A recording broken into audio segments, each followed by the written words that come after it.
Yeah, that's right. I see the chat. I see y'all rocking. I see y'all coming.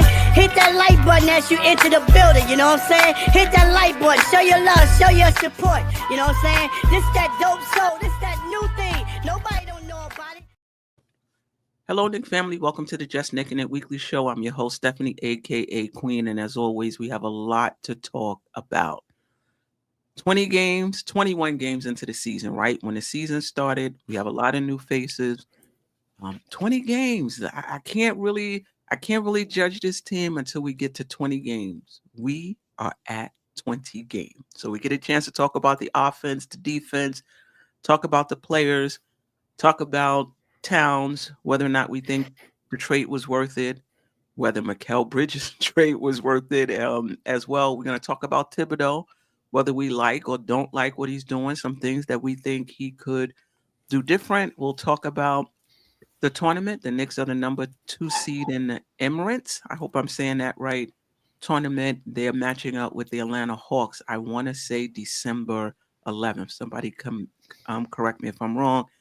And then we got to talk about that beatdown yesterday. I mean, to me, that was a barometer game for the Knicks going up against the number 3 defense as far as offensive rating is concerned. And they're top 5 in a lot of defensive metrics. And the Knicks just did their thing last night.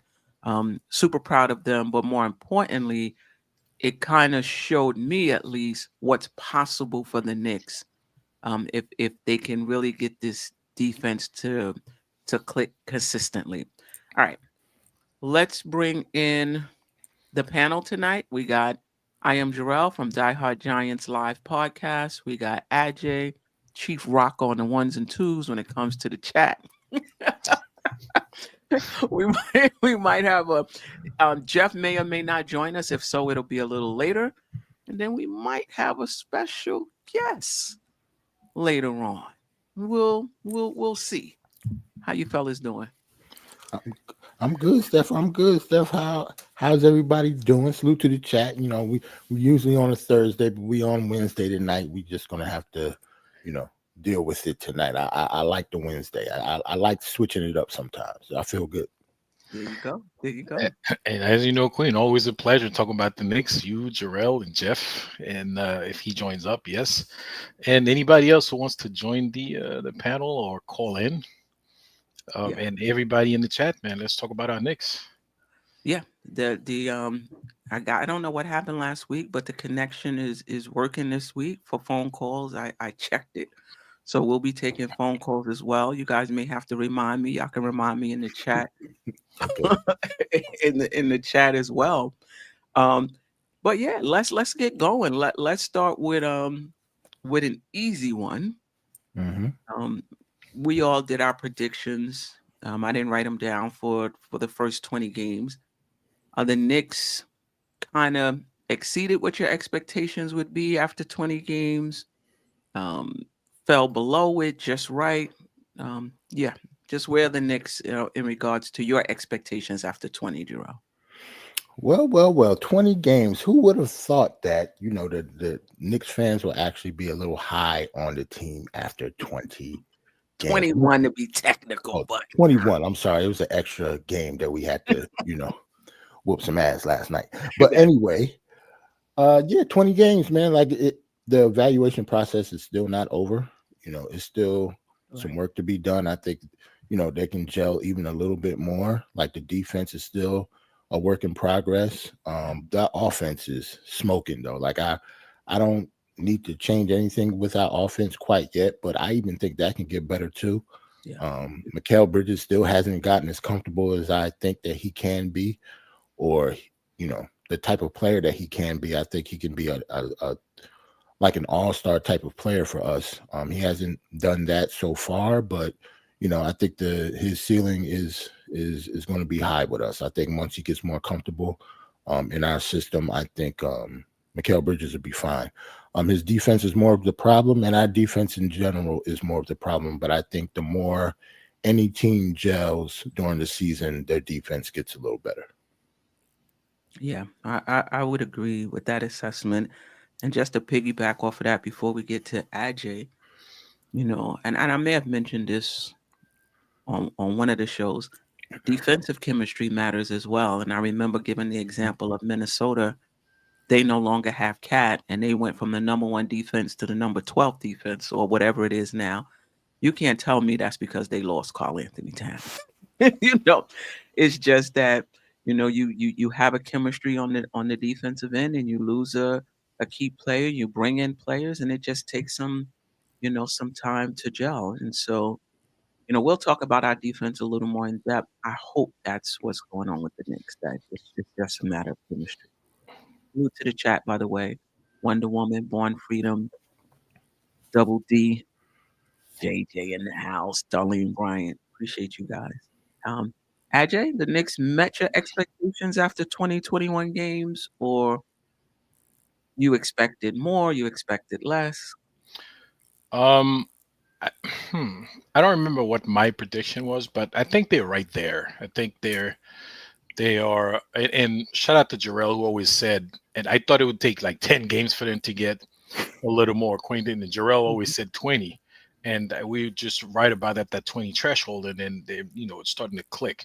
Now, they're not gonna start clicking every game, and they're not, the offense is not gonna be like that every game, but at least you're starting to see it take shape. So they're right there with my expectations, and like you, Queen, we expect it to get better, especially on the defensive end. We and we I think we've said that literally every show since the beginning of the season, that chemistry, like, it takes time for this thing to click, for it to start gelling. And yeah, and it's starting to gel. So it's looking good for these Knicks. It's really looking good for them. Yeah, no doubt. Well, we have a guest. You ready back there? Thumbs up. All right. Hey, Peace, Queen. Tone. Shout to out the to chat. Tony Crow, Knicks and Tony. Bruises. Welcome to the show. Yes, I'm here. I finally made it. Yeah, Salute, is this your salute. first show? No, I've this is probably my third or Okay. fourth. Okay. You know, All the right. Thursdays be tough. Yeah. Yes. Yeah. We appreciate you stopping by. Word. We basically we just started, and the Knicks are 13-8. They were 12-8 after 20, and we were just asking, was this about where you thought the Knicks would be record-wise, or even in terms of chemistry before the season started? Were you expecting more or less? As far as the record, they were right where I predicted. How they got there is kind of shocking to me. Given the firepower of the offense, and we haven't really seen the Tibbs defense yet. So I look forward to that progressing. Yeah. Shout out to Drugs Only. Appreciate you. Do Yeah, definitely. We'll talk about that. Drugs Only. I highlighted your chat, your comment.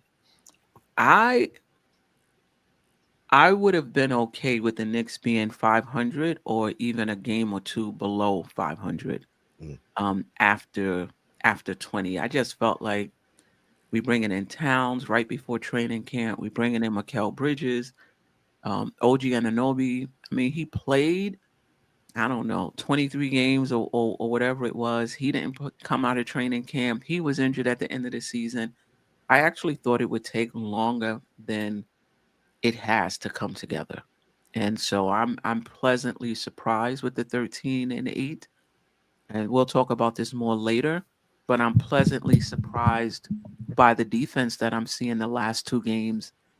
And I'm hoping that that's a prelude to what's possible for the Knicks. You get a sense, you would tell a player, oh, you did it one time, then I know you got it in you. Now it's just a matter of consistency. So that's what I hope happens with the Knicks. What do we want to tackle first, the offense or the defense? I mean, I think the offense conversation can be a little long-winded, considering so much to talk about. So probably defense, we can knock that out. All right. Let's talk about the defense. Up to this point, the Knicks have not been a great defensive team, even though they have had some decent defensive games. And even in games, they've had good defensive possessions, but really haven't put it together. So we know they're not a great defensive team. But the question I have is, do you think they can be a solid defensive team? Or do you think, given our roster and the players we have, given the um, defensive liability, not in all areas, but in some areas with Brunson and Towns, that this they're not going to even be solid. Um, AJ, will start with you, then Tony, then Jerrell. I think they can and will become a solid defensive team. And earlier in the season we had that conversation. I told you I expect them to be top five defense, one of the top five defenses in the East. That hasn't happened yet, but I don't know. Maybe they're not going to be top five, but at the end of the season, I do expect them to be one of the better defensive teams, definitely in the East. Because, and I think it's by design, because Tibbs, defense is his thing. Like, he's got a bunch of guys with him. That they really know how to devise defensive scheme. Mhm. Tibbs, Mo Cheeks, all those guys. These guys, they live on defense, right? And they wanted to see what they could do with the offense. I mean, not to say, I mean, the defense had to suffer a little bit, I guess, but it really didn't have to, because you ask yourself, well, why couldn't they do both at the same time? Because eventually they're going to have to. I don't know, but it's just that they focused more on offense to see what really this team could do Mhm. in terms of scoring the ball, and by design, because that's why they went out and got a Carl Anthony Town, a guy who can score the ball, you Mhm. know, and if you notice also at the beginning of the season, I know we're talking about defense, but on offense, there are a lot of things we're seeing with guys who are known to be great defenders, but focusing a little more on offense. Mhm. OG Anunoby, Deuce McBride, and so on and so forth. It may not be a mistake. It may just be by design. Say, guys, let's push. Let's try to score the ball a little more. And we know we could figure out the defense. Let's just get uh, acclimated to scoring the ball, and then we'll get back to our natural defensive selves. So I do expect it. I do expect the team to get much better defensively. Yeah. Let me bring in Oh, Jeff's here. Jeff. What's up, What's up, Jeff? Jeff? Hey, man. Hey, sorry I'm late. I just got Late. off work, so it's been a crazy day. This is AJ time. Funerals, Apparently. No, weddings. he's earlier than my time. You're talking about late. He early. We were just talking about the defense. I just want to piggyback, I guess, ask you guys a question, piggybacking off of AJ, who believes that the Knicks can still be a top 10, um, top 5, actually, In the East, yeah. defense. Do you see that with this particular cast of characters or players? Who you Maybe. asking, Queen? Um, it doesn't matter. Whoever wants to.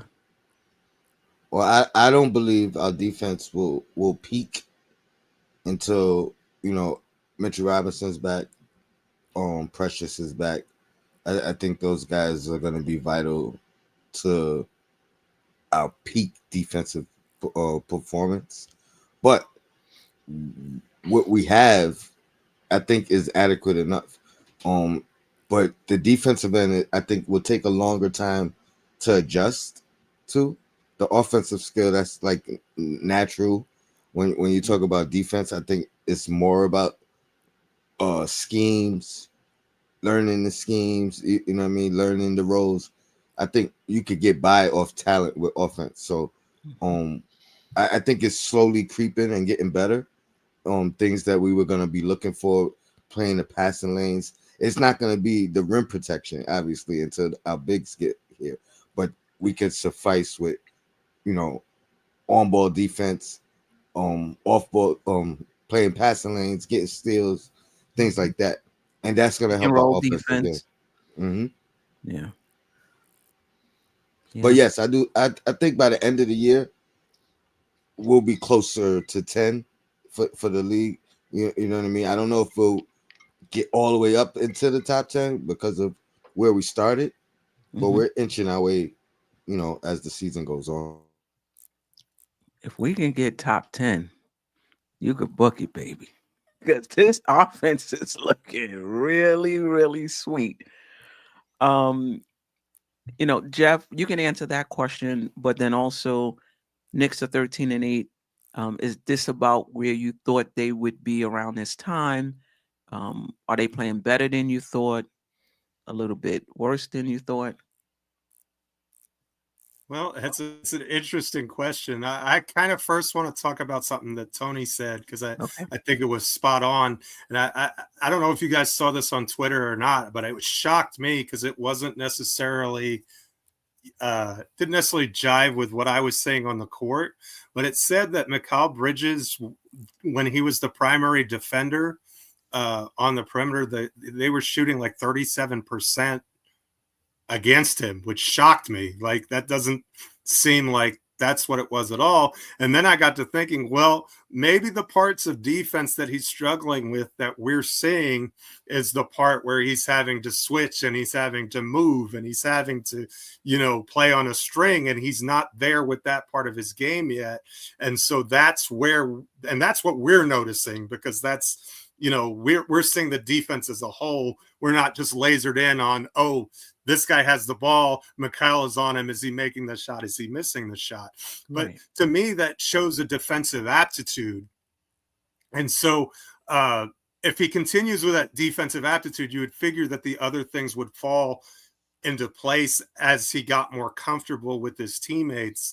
Mhm. And I think the return of Deuce McBride on a full-time basis, I think we missed him on the defensive end that's 25 minutes a game of a really stout defender, really switchable defender, really nice defender. So I think from that standpoint, there's potential to improve defensively. Whether that's improved from 21, 22 up to 5, that seems like a massive leap to me. I'm not ready to go there yet. I also agree with Tony that Mitchell Robinson will help. And as far as the overall season is concerned, I think they're a little bit ahead of where I expected them to be in terms of wins and losses. Mhm. But at the same time, I feel like we've been rather fortunate when it comes to injury luck and playing teams without their best players and those sorts of things. So I'm not really sure that this team has been truly tested yet by an elite team, except maybe Boston night one, but I don't really count that because they just, they shot an ungodly percentage outlier.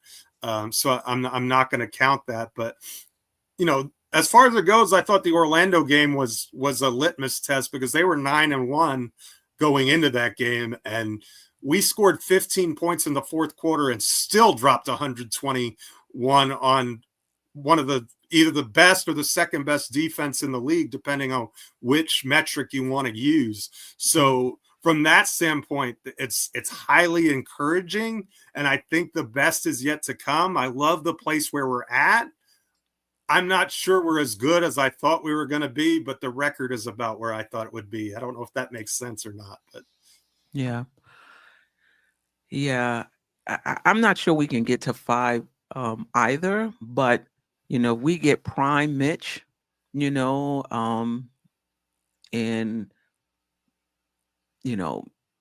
we shore up some things on the defensive end. It's possible we may not be 5 for the season, but if you take like going into the playoffs, you say like, what has our defense been for the last 30 games or something like that? Then yeah, it's it's possible. I've been really encouraged by what I've seen on the defensive end in the Pelicans game and in the Orlando game. And I know you can argue the Pelicans, they're dealing with injuries. They got players in and out of the lineup. But for me, I'm just focusing on the Knicks. On the Knicks where they're supposed to be. Are they rotating on the catch? I mean, excuse me, on the passes, instead of the catch? How are we playing these pick and rolls? What is Towns doing? How's Mikal Bridges navigating these screens? Like, I'm just focusing on that regardless of the team.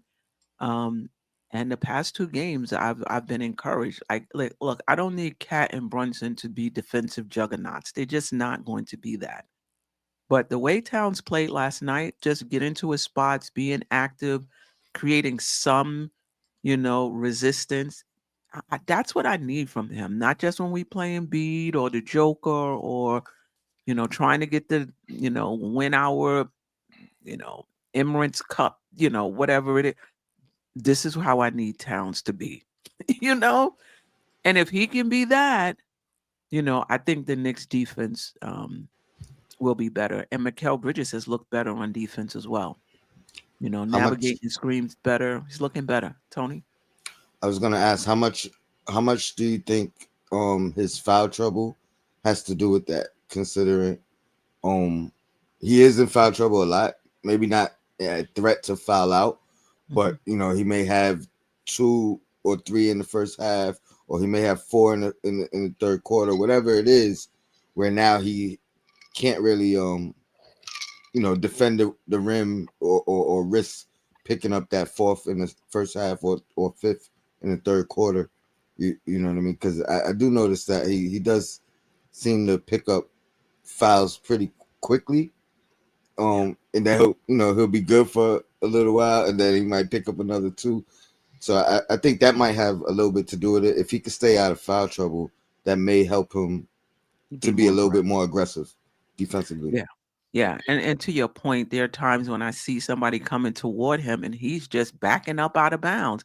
And that may be times when he's in foul trouble or not wanting to pick up another foul. Where do you think we can get better on the defensive end? Is it all around? Is it our pick and roll defense? Is it our man-to-man defense? Is it our rotations?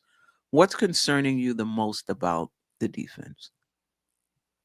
Geoff, Jerrell, we'll start with you, Geoff, Ajay, then Tony. For me, it's just the chemistry in general. I think the longer we play together, the more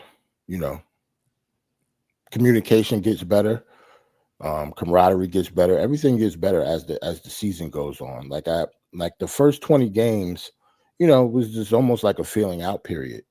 Like now, I'm looking between now and like the All-Star game. I think our defense is going to get better just because players actually playing together for a longer period of time, and I think the offense is going to take care of itself. And the only thing concerning with me, I think, is health, getting Precious and Mitch back. See how our defense looks then, because I think it'll look a lot different once we have a couple bigs out there. But yeah, I think for me it's just chemistry. Like as long as everybody stays healthy and everybody's still playing together, I think we'll get better. Yeah, for sure. Geoff, were you next? I forgot the order already. Yeah, I think Karl-Anthony Towns is never going to be a rim protector, but rebounding is a big part of defense, and his rebounding numbers have been outstanding this year. And I think that's one of the reasons we've seen an uptick in the Knicks defensive rating over the last few games. When he gets 13 or 14 boards, that makes a massive difference. And if Precious Achiuwa comes back this week, I think that'll gives him a little bit more freedom. If he is in a little bit of foul trouble, it's like, okay, I've got Precious behind me. And even Tibbs will even insert Precious in the game and let him rest while he's got those fouls, instead of being in a situation where maybe he doesn't trust, some of these other guys as much, and isn't as willing to put them in these situations. Although the numbers say that Sims has been the best rim protector in the league. So I don't know. I was shocked to see that too, but that's more of a recent undertaking as well. But I also want to echo what JJ said in the comments, is the rotation to 3-point shooters, and I think a lot of that comes down to, are we able to stay in front of our man where we're not having to shift? Because anytime in the modern NBA, if a defense can get you in rotation, they're going to get 3 passes and an easy 3. That's just the modern game. So preventing those rotations and not having to make them is kind of going to be the key. And I think if Bridges is locked down and on a string with Anunoby, and I think those two guys are starting to develop chemistry on both sides of the court now that we're in game 20, and I think that's going to improve, and hopefully that combination makes the defense that much stouter. Yeah, I feel like sometimes the Knicks put themselves in rotation by overreacting to a dribble. They fly into the ball for like a double team, and the guy is not even in the paint. And like you said, once you're in rotation, it's just a matter of how quickly you can whip the ball. Whoever was next, what's your what are you seeing from the defense that needs to improve, or is it just overall? Well, it's things that Jerrell just said and Geoff just said from JJ in the chat, right? Jerrell said chemistry and communication.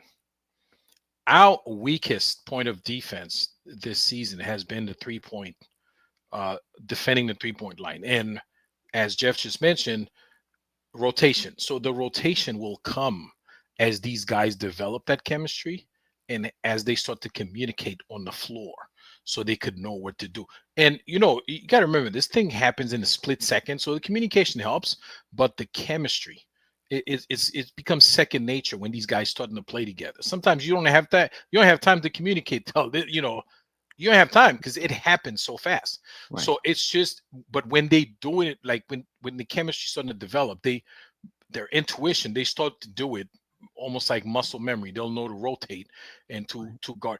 And I think that's been our biggest weakness on defense is the 3-point line. I think Geoff just mentioned Karl-Anthony Towns is not going to be. He's not going to be a terrible rim protector, but he's not going to be Mitchell Robinson. Okay, and that's why he gets all these fouls, because he's never been asked to be the primary rim protector in his life, and all of a sudden he's got to do that. So he has to figure it out. He has to learn how to do that. And even with this team, like he wasn't supposed to be the main rim protector because we have Mitch, but Mitch is not here, so he's playing that role right now. You know what I'm saying? So he is gonna get all these little ticky-tack fouls. He just has to learn to stay away from them. And once he stays away from them, and you got to remember the league also, sometimes you don't even have to block the shot. You just have to intimidate the guy coming at you, to make a difference. Do you know what I'm saying? So he has to learn that, and it shouldn't be hard for him to do, man. The guy's like, 7'1" or whatever he is. He should be able to do that just by being there. Like, he'll understand that. I think that's going to develop, and I think that's just going to show. It's going to improve our defensive rating overall.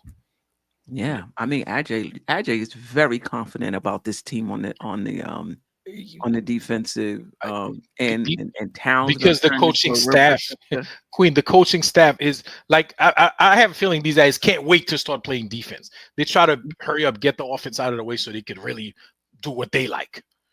Okay. And that's just what I think. I hope I'm right. Listen, I hope you're right as well. Tony? I'm gonna go with the same thing with the, recovering to the 3-point line. It seems like once we're switching and the guy's out of position, it takes 2 swings of the ball for the other team, and it's an open 3 night in and night out. I think we are getting a little bit better at it. I think last game in particular, it was a couple of blocked 3s. You know what I mean? Usually we don't even see that from anybody other than Mitchell Robinson blocking the 3-point shot. And I think we had 2 or 3 of them blocked or we blocked 2 or 3 of them last game. So I do think that recovery is gonna get better, but that's been the biggest area for me. Rim protection, again, I'm not really expecting much until Robinson is back. Sims, he has been good there. And he's also been good at, finishing the play and getting that defensive rebound. So, yeah, if we could get the stop and get the rebound, we'll be all right. We'll be all right. Yeah, I definitely see, like I said, I'm just encouraged by the past 2 games, the point of attack defense is huge. It's huge because if you can contain the ball up top, not that they can't get into the key on the wing, but you don't want them to just come right down the court and get into the key. So that point of attack defense is good. Bridges seems to be shaping up a little bit. There was talk about maybe even putting Miles McBride in the starting lineup just for that. For his point of attack defense.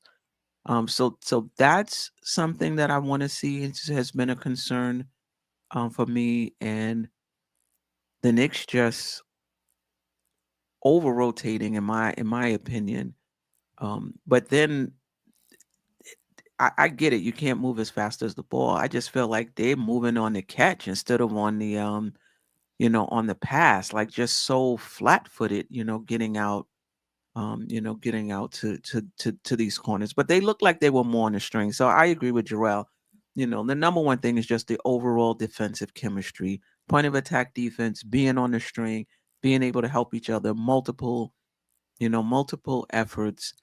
And let's just hope that what at least I've seen that the last 2 games is the beginning of an uptick in the Knicks defensive consistency. And Jeff, I agree with you. Rebounding is a part of defense, and that I forgot what game it was. Was it the Utah game that really brought it home when we could not get a defensive rebound? It seemed like they were getting 2 and 3 opportunities at the basket. Like we could not close out that possession. So, I think that Towns needs help, down the end. Hopefully when Precious comes back, he'll offer some. OG, as great as he is defensively, is not a great rebounder. Neither is Bridges. Neither is, so it's he needs to get 13. He needs 13 rebounds a game. We need him to be in double figures basically every game. Let's get to the chat before we move on to talking about the offense and just what we're seeing from particular players over the first 20 games. Okay. Shout out to Drugs Only. Says Mikal Bridges getting in front of the screens these last 2 games. I see improvement in his defense. Yeah, for sure. Has anyone else seen it or not? Not quite. Tony's I think overall he's been playing better. I don't know if that's particularly the reason why, or I can't say that I've noticed that he's been doing that, but he's been playing better the last few games. Definitely. Plus 73 box plus minus the last 2 nights kind of, echoes that sentiment because he didn't really score massively in either one of those games. So obviously he's having an impact on the defensive side of the floor to be able to put up those kinds of, record Knick numbers for a 2-game sample size. He didn't have. When did he have the 31 points? Did he have that against? It was the game after he got benched. The Pelicans game, right? Okay, it was it was the Pelicans game, and we've played, to your point. We've played Charlotte and. So even if you add that game, so that's 50 points scored. If you're plus 73, that means you're making a huge impact on the defensive end as well. Yep. Right. Right. Let's let in. What's up, Boogie? Oh, Hey, Good. it's a party now. Salute. What's up, bud? Hello, family. Hello, family. Hello, family. I was flying when you sent me the invitation. I was like, I gotta make this one here. I'm kind of free tonight, so I'm flying to get to the crib and settle in with the family and everything. And I just got situated, so I said, let me make sure I check in with the family. Happy holidays to everybody. Hope everybody's in the greatest form of health. Shout out to everybody viewing and watching, supporting this magnificent sister of ours who's always bringing great content, along with all the rest of the great content creators amongst this show, man. Salute, salute, salute. Happy holidays to everybody. Salute to you. We just going through the comments, and then we're going to start with you when we get back to the question. All right. Shout out to Double D says, I think another important factor is that Jalen Brunson doesn't have to be the man. And this is on offense every game. Because of the talent, it's important for everyone to eat to balance the team's chemistry. Any thoughts on that? I agree with that. Yeah, I agree with that. And you know, we kind of brushed up on that early on in the season. That's one of the reasons why I think, you know, he's not going to be in the conversation for MVP, like seriously, because there's so much help around him. He doesn't have to be Superman like he was last season. You know, he has a lot of help. So he's really, and of course he's going to be fresher and more available. You know, because of that. So that's good for the team as a whole, not so much for him in terms of his personal achievements. So I don't disagree with that at all. Shout out to Thomas Banks, who said Cam is playing well on defense also. Yep. There's a couple of other comments kind of echo the same sentiments. Cam and Deuce are menacing on defense. Mm-hmm. Agree with that. Yeah. And then Double D also, I'll just put it up here, also said, yes, I agree. C-Pain has been on point. Yep. Yeah, you know, I keep saying the same thing. We were like, not me, but there was some was like, why did the Knicks bring in Campaign? You know, we got Mikal Bridges, we just drafted Kolick. What are we gonna do? I guess he'll be there, you know, in case of emergency, break glass. And Campaign said, hold my beer. And he he came in here. And we knew he was gonna compete in you know, in training camp. And he's been really good. And you know, to your point, Ajay, yes, I do think Brunson having more help on the offensive end keeps him fresh, but having Campaign keeps him fresh as well. Absolutely. And the Campaign, it's a pleasant surprise to see him play defense because you know he could score. Like we always knew that. Like he could score, you know, but his defense, he's been a real pest sometimes. Yeah. And that, you know, that's the guy you want on your team.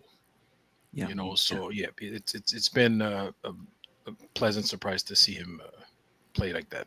Yeah, and him and McBride, that's a pretty short, small backcourt off the bench, and I don't see it.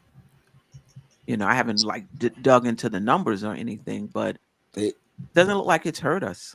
They're mini Wingstop. Yeah, and case in point, Queen, during the game yesterday, the guys were talking about how amazing it is to have a bench that when those guys come in, you know, there's no, like, you don't level. Sometimes the bench come in just to keep the lead. These guys actually add to what you already had going on. Mm-hmm. It's a different game. They come in, they play faster. They you know, they're more tenacious on defense and stuff like that. And they actually beat up more on the other team as opposed to just, you know, try to maintain what we have going on, wait for the starters to come back. Right. You know, so, and they were saying that during the broadcast. And particularly last night, you know, both of them was super, you know, super sharp. I don't think I'm not sure. I don't know if Campaign scored a lot of points last night. He did. Was it yesterday? He came in, him and Deuce came in. Deuce scored 10 points. He scored 7 quick points. Like, I think it was yesterday's game. But I just know his presence was felt regardless of how many points he scored. He was really good last night. He had 7. Yeah, he just had 7, but he seemed like his impact was bigger than that. Yeah, Deuce had 18. Yeah. Yeah. The Deuce was loose. Deuce had, I think his first 10 points was like 3 3-point, two 3-pointers and a 4-point play. Yep. Yeah, yeah. And what I noticed about Deuce and also OG, they don't need a lot of space to get their shot off. Yep. They really don't. Those shots I'm not going to say they tightly contested, but there's a hand in their face. And OG still pull up. Bridges still, McBride will still pull up, you know. Both of those guys super confident. Anything else? The number for Campaign that you want to look at that's to me. I mean, 7 points on 6 shots isn't that great, but 3 assists and 0 turnovers to me speaks more volume as to his impact on the game and his ability to set people up and be a true backup point guard in a way that Deuce McBride really can't. I think that's where we're seeing and feeling the impact from Payne on a regular basis. Is he is an actual point guard, and he does have nights when he scores the ball well. I mean, that ugly jumper finds its way in the basket somehow, but really he's a low turnover, high assist guy, and that is massive off the bench, especially when Jalen is sitting down. Yeah, and it does allow McBride to play his natural position and not have to, worry about playmaking and setting up the offense. So yeah, no doubt about it. Any other? Okay. Last but not least, shout out to Wiz BKLA who wants to make a trade. So salute superstar panel. This is a championship level team, and we don't need Mitch, but he can be useful. I would like a Trey Murphy III or Kyle Kuzma replacing Josh in the starting lineup. I ain't doing that. Yeah, I'm not sure. I think we putting too much on these few little inches that Josh Hart is giving up, and not. I'm not saying height doesn't matter, but I think we're just overvaluing it at this point. When you think about what Josh Hart is doing in these games for us, they have to guard him. When there's a mismatch and there's a taller guy, it's not always that the taller guy is going to win and we got to match their height. There's times when the smaller guy has to, gets the best of that matchup, and the other team now has to put a smaller guy in to deal with Josh Hart. So Josh Hart is flaming, not just offensively, but defensively, getting through screens, rebounding for us, his assists in a lineup with all these offensive players. In my opinion, you need a glue guy like Josh Hart who doesn't need the ball, but when it comes his way, he can knock down a three-pointer. Will he continue at 37, 38% wherever he is? I sure hope so. And if he can, that makes us even more dangerous. But Josh Hart, a 6, where he's playing a small forward position at 6'4". Sometimes, Tibbs will put him on a power forward because he can guard up. I'm not trading Josh Hart for a Trey Murphy or Kuzma. None of those guys. Kuzma is not None that of glue. those guys. He's not that glue guy. Josh Hart None of those guys are 72% inside the arc on like 6 attempts per game this season. Yeah, like the 5 out is like creating all kinds of amazing opportunities for him. And he's not even a great 3-point shooter, although he is shooting it better than he has his whole career. He's having the best season of his career. He's 4th all time, tied with Julius with 8 triple doubles in the organization. And we're looking to trade this man. Crazy talk to me. Hey, I don't know if he was saying trade Josh Hart or just saying trade for one of those guys and put Josh Hart on the bench. I'm not advocating for either one. Yeah. I just want to make it clear. It's crazy talk to me either way, though. I mean, Josh Hart is the reason we're 13-8, or a big reason. I mean, you can argue that he's our 3rd best player this year. You can. And I love Trey Murphy, but do we need more 3-point shooting on this team? He does have the size, and this is the thing, overvaluing guys because of their size. Now, I like Trey Murphy. He not only can he shoot the 3, he can also defend. So he may not be a great example of this, but just overvaluing guys because they're tall. Like, I get it. The Knicks are not a big team, but I don't think that's the number one issue with the Knicks is height. I just don't. I just don't think it is. I love Josh Hart game.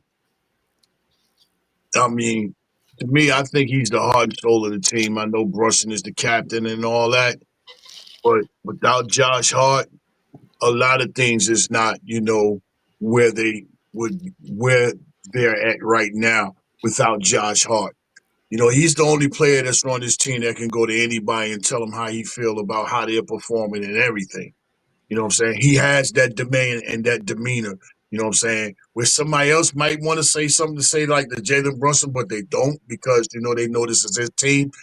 But Josh doesn't care about none of that. Josh wants to win. And that's why he called out people about our lackadaisical defense. And then when you got a guy that tells you, I don't know my role, and they don't give him a role, and he finds his own role on this team, you don't have a lot of players that can make their own role up. This guy's own role is everything that need to be done. And he don't set it himself. I'm going to do everything it takes for this team to win. You know, so you got to appreciate a guy like that. You know, I love Josh Hart's game, his effort, his demeanor, everything he brings to the floor, he brings to the table, what he brings to the community, how he reacts with the fans and everything. And he's serious about his business at the same time. You know, a lot of ball players today, they're just ball players, but they're not business. You know what I'm saying? This is a basketball, a sport, but it's also a business. This man carries about his business in a professional way, you know, and every night he's going to provide and give it to us, you know, by any means necessary. And y'all talking about Cam, I love and appreciate that dude. I call him Little Method Man. I came to bring the campaign, hardcore from the bench. Every game he come out there on the floor, you know what you're going to get from him. All out, nonstop effort. And even when he's playing bad, it still looks like he's playing good because he's in an all-out effort. The only time he really plays bad is when he misses shots, but that doesn't stop him from doing other things. So you got to appreciate these glue guys and these blue-collar guys that work hard, and you know what I'm saying? That's not, you know, the quote-unquote superstar or all-star type guys, but they're the ones that make the all-stars become superstars because of what they do and the lack of what they don't do. So, man, I love them two guys. Yeah. I mean, we can, you know, I'm going to get into individual players later on, but you know, the natural flow of the show has kind of brought us to Josh Hart, so we could just, you know, we could stay here. Is there anybody who feels when Precious comes back that he should go back to the bench, or do you kind of like the chemistry that he has with, you know, with the starting unit? Boogie, we'll start with you. I'm not breaking up nothing. That's me. I'm letting this five right here rock out because all I heard was the talk about how Orlando was this, Orlando was that. You know, say defense is this, and they can switch out on this. Yeah, you can switch, you know, on 1, 2, and 3 guys, but it's very, very, very, very hard to switch out on 5 guys.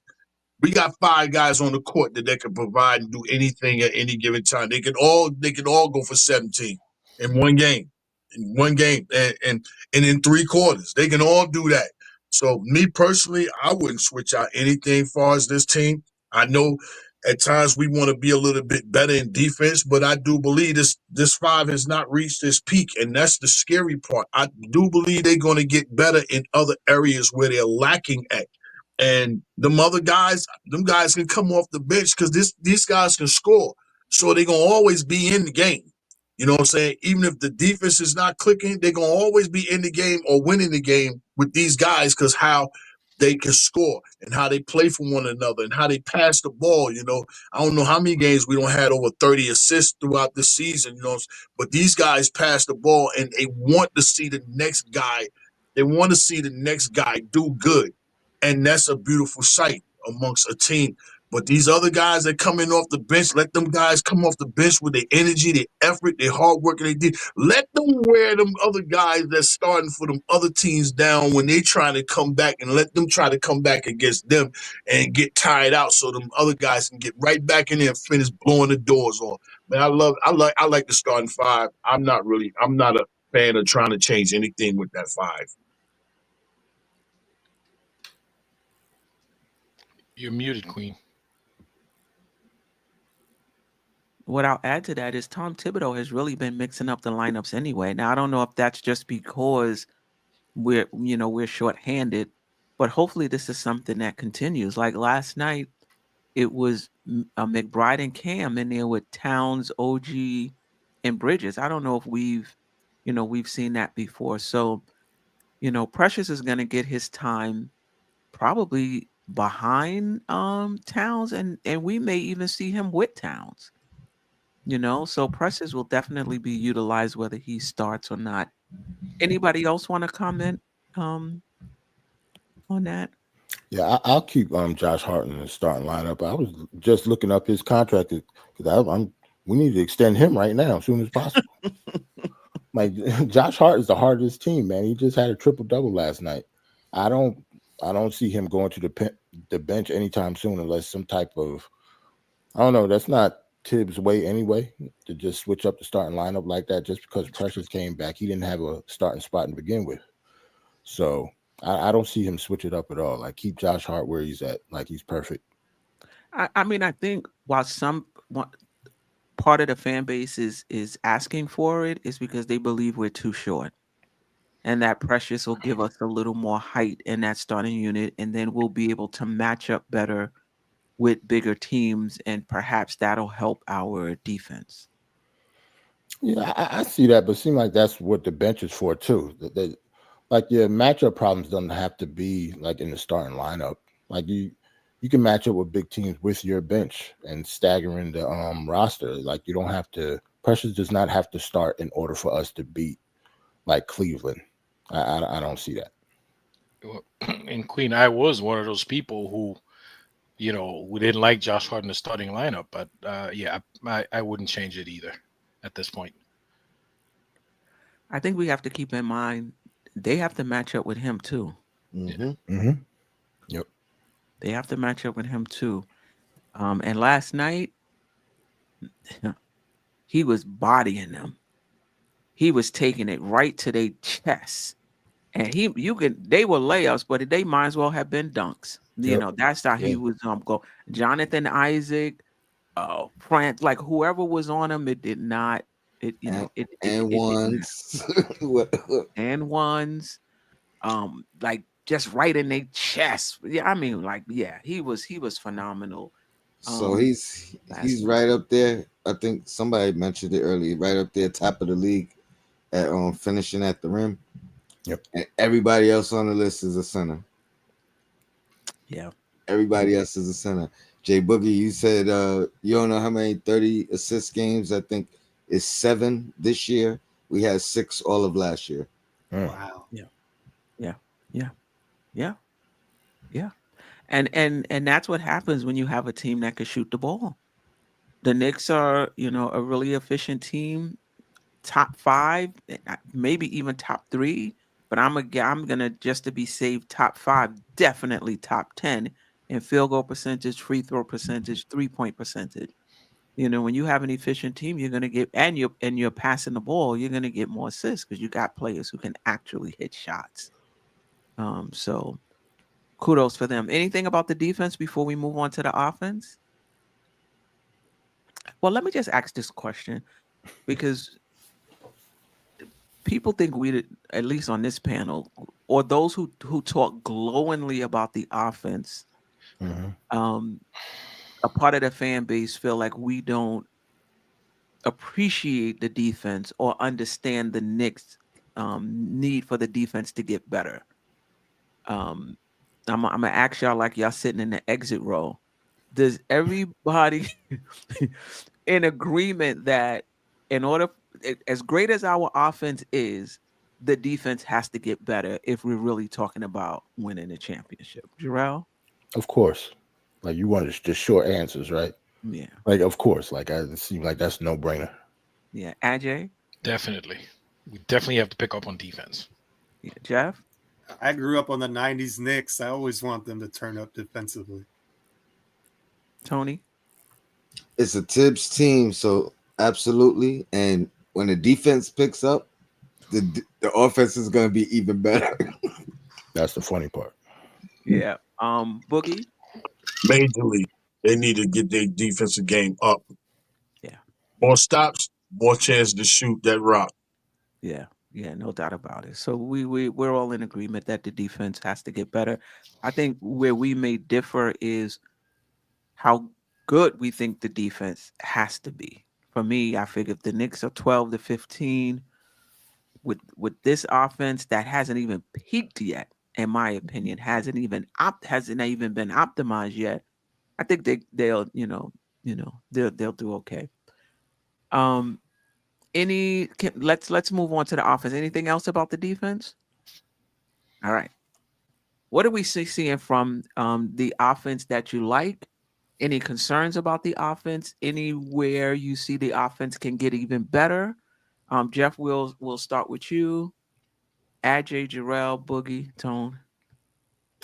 I love the 5 out. I think it weaponizes Josh Hart in a way that is fantastic. To echo what Jay Boogie said a little bit, you have 7 guys who can go for 17 plus. I mean, you've got Deuce and Cam on the bench who can do the same thing. And so, like, we scored 121 the other night, and it was about as balanced as you can be. I mean, it was, I think we had 5 guys with 18 plus points. That and 30 assists, I mean, on 43 field goals, 50, 42, 100 shooting splits. Like, and it's not an anomaly. It's like, it's not a one-off lucky night. This was against one of the best defenses in the league. And to me, they leave a lot of meat on the bone. I think we run the 3rd fewest pick and rolls in the league, and the Brunson Cat combination and the pick and roll is like 1.25 points per 100 possession, which is tops in the NBA. So, I mean, if it was me, I would be spamming that like crazy. But my favorite thing is when they interviewed Franz Wagner at the end of last night's game. He's like, well, when you play and they've got shooters surrounding Jalen Brunson, it's a problem. Like, what do you do? How do you, who do you cover? You can't possibly cover all of the weapons that we have and again, I think Anunoby and Bridges can both be better. I love Bridges' 2-point game. Mm-hmm. Like, he's shooting about 4 or 5% below his career average from 3. And I think that'll progress to the mean, if that's the right term.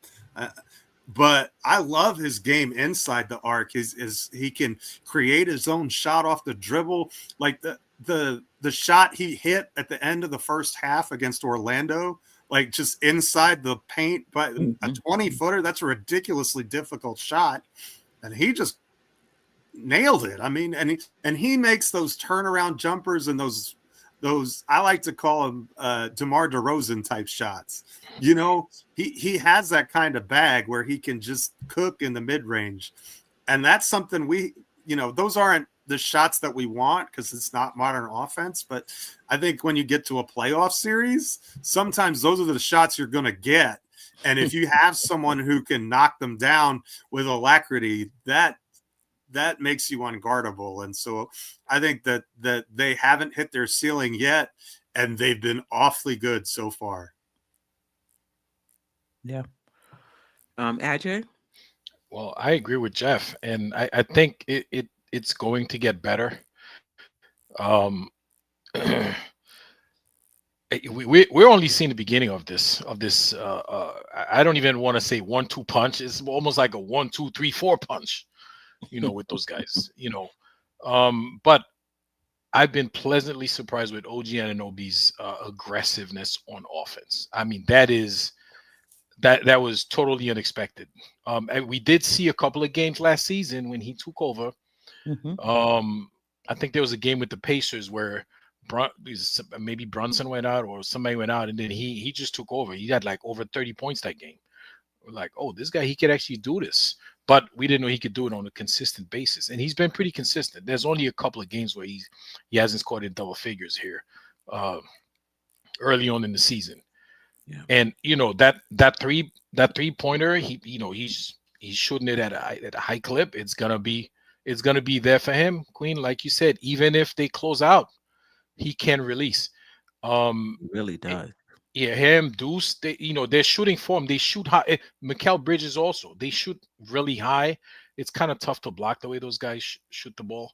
Right. I don't know if you see when they shoot, they like high and back, so it's kind of hard to block them. It's going to get better. And Mikal Bridges, he's been great in the mid range, but he's also not a terrible 3-point shooter. So I expect that to get up to par to where he's been in seasons past. So once that improves, it's just going to get better.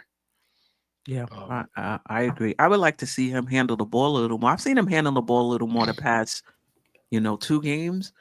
I just wonder. Well, we'll talk about that when we get to Mikal Bridges. Jerrell? I think this team could be very, very scary.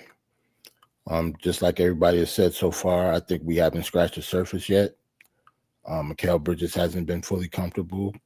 But I think, if I'm not mistaken, I think our starting 5 is like the highest scoring starting 5 since the merger.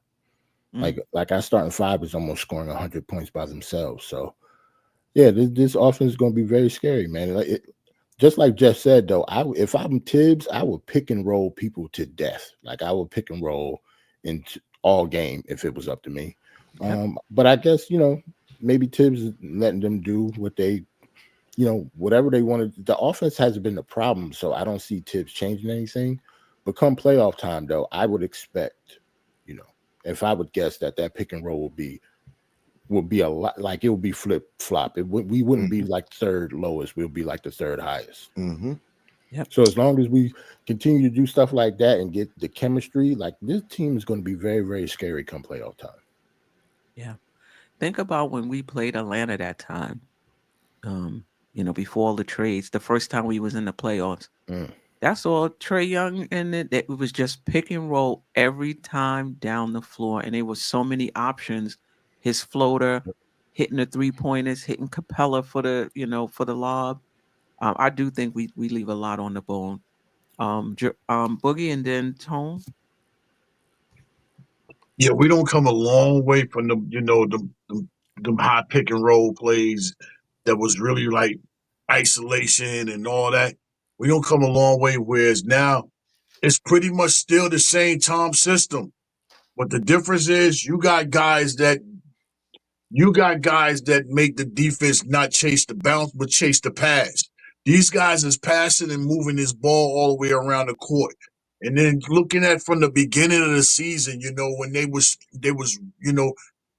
trying to figure out what they need to do to try to get it together. It wasn't really a lot of floor spacing, so they got that down packed, the floor spacing, and then the cutting and the moving and then the passing came along.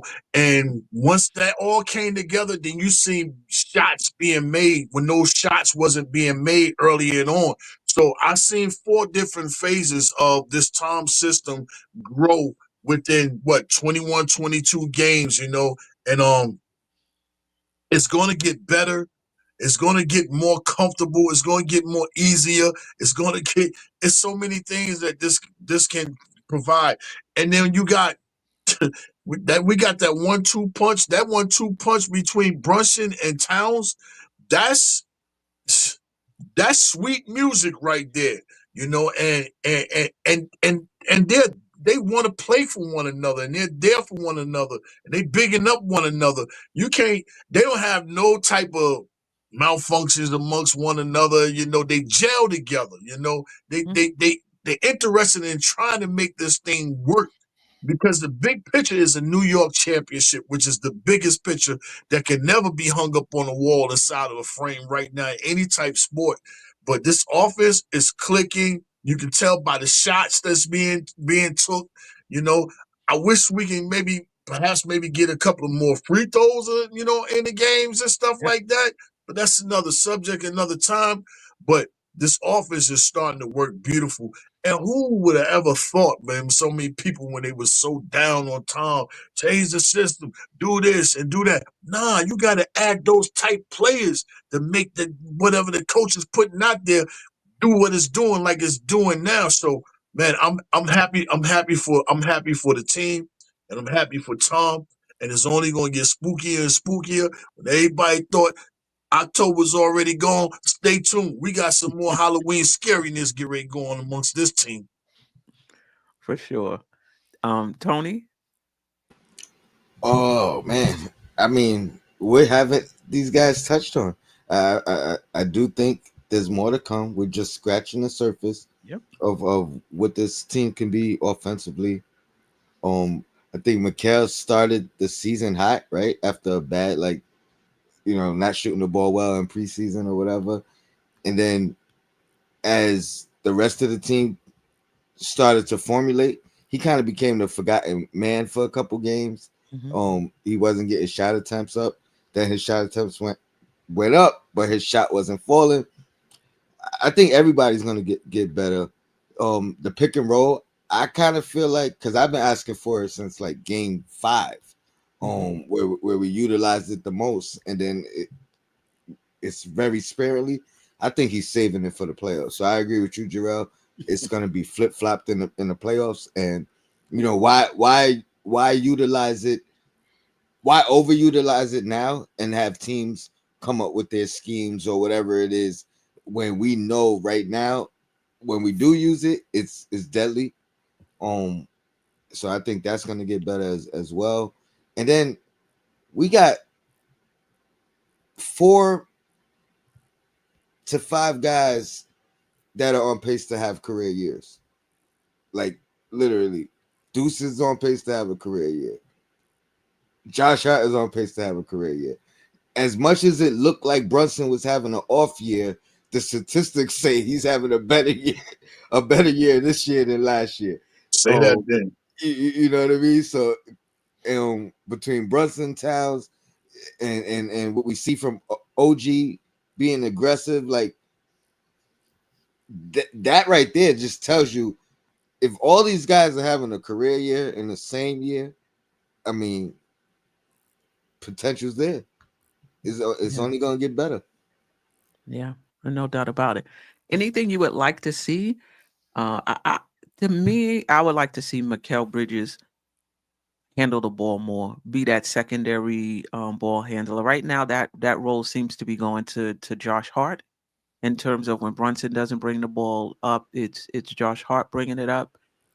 I don't have any issues with Josh Hart. I just feel like Bridges has more that he can give to this team. He can create for himself. He can also create for others. It'll make it easier for Brunson as well, because he's not just bringing the ball down, initiating the offense by just passing it to the wing. He can actually run, run the offense, like Randall did at times. There was times, when Randall, ran the offense. I also want to see the Knicks, and they're getting better with this, just figuring out what the defense is giving them. You don't need to force nothing. You want to take away the pain, we're going to hit the 3. You want to take away the 3, we're going to go in the paint. You want to, what you want to do, and just get better at recognizing on every possession what's open, who's open, and how they can hit it efficiently, and that's when you become a magician on the offensive, on the offensive end. And that's what Wagner was basically talking about. It's a pick your poison offense. Mm-hmm. You can't take away everything, so that's why I don't want to touch anything on the offensive end. Nothing, I got a question for you, Quinn. Do you think the fact that Mikal doesn't have that same gravity, to like command the double team and things of that nature, maybe that's why we're not seeing him with the ball as much? Because think about it, when Josh Hart has the ball, he's attacked. It's downhill, pressure on the rim. It makes the defense collapse. You know what I mean? So we know what it's not like he's out there to be a playmaker per se, but he's out there to put pressure on the defense. But Randall, on the other hand, he commanded a double team. He wasn't attacking the rim per se, but you know what I mean? He made the defense collapse on him, which made opportunities around the floor. I don't know if Mikal, like I like his playmaking. I think he's capable, but I don't know if he's gonna draw a double team. We might be better off with, Brunson drawing them double teams, Cat drawing them double teams, Josh pushing the pace, Mikal and OG kind of being the cutters, the slashes, the moving the open space, and you know, that's the way I see it. Yeah, no, I hear you. I agree with you. When you have Josh Hart, when he gets that rebound and he's going downhill, yeah, I definitely agree with you. But there are times when he's just bringing the ball up. That's what I'm saying. I just think, Mikal Bridges I might think be that's better. a function of they can't in that double role. on his guy if he's got the ball. Say that again. They can't double off of Josh Hart's man if he's the one with the ball. So that makes it that much more difficult to guard, as opposed to if Bridges has the ball, the double's coming from Josh Hart's man, and they're gonna. And he's, to his credit, he's made the three this Right, year. I was about to say, when he has the ball in his hands, then he's automatically passing to a good shooter. So I think that's by design. Yeah. You may, and I'm sure it is. I'm sure it is. I just feel like we can get more out of Bridges. You're right. I think it is by design. Josh Hart is shooting better this year, so that's less of an issue, in the sense of his using his guy to double. I just think there's more we can get out of Bridges, and maybe when we get a semblance of a second unit, maybe he can rock with that second unit, and he'll get more of an opportunity to kind of, not necessarily show what he can do, but kind of just do help what he us could do.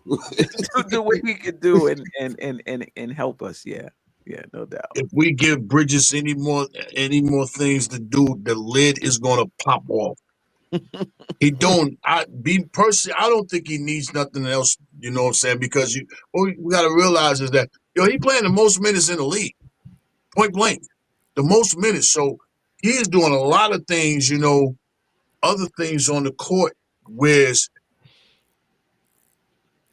he can get better at, especially like defense and fighting through the screens and going above the screens and all that, making those decisions on the defensive end.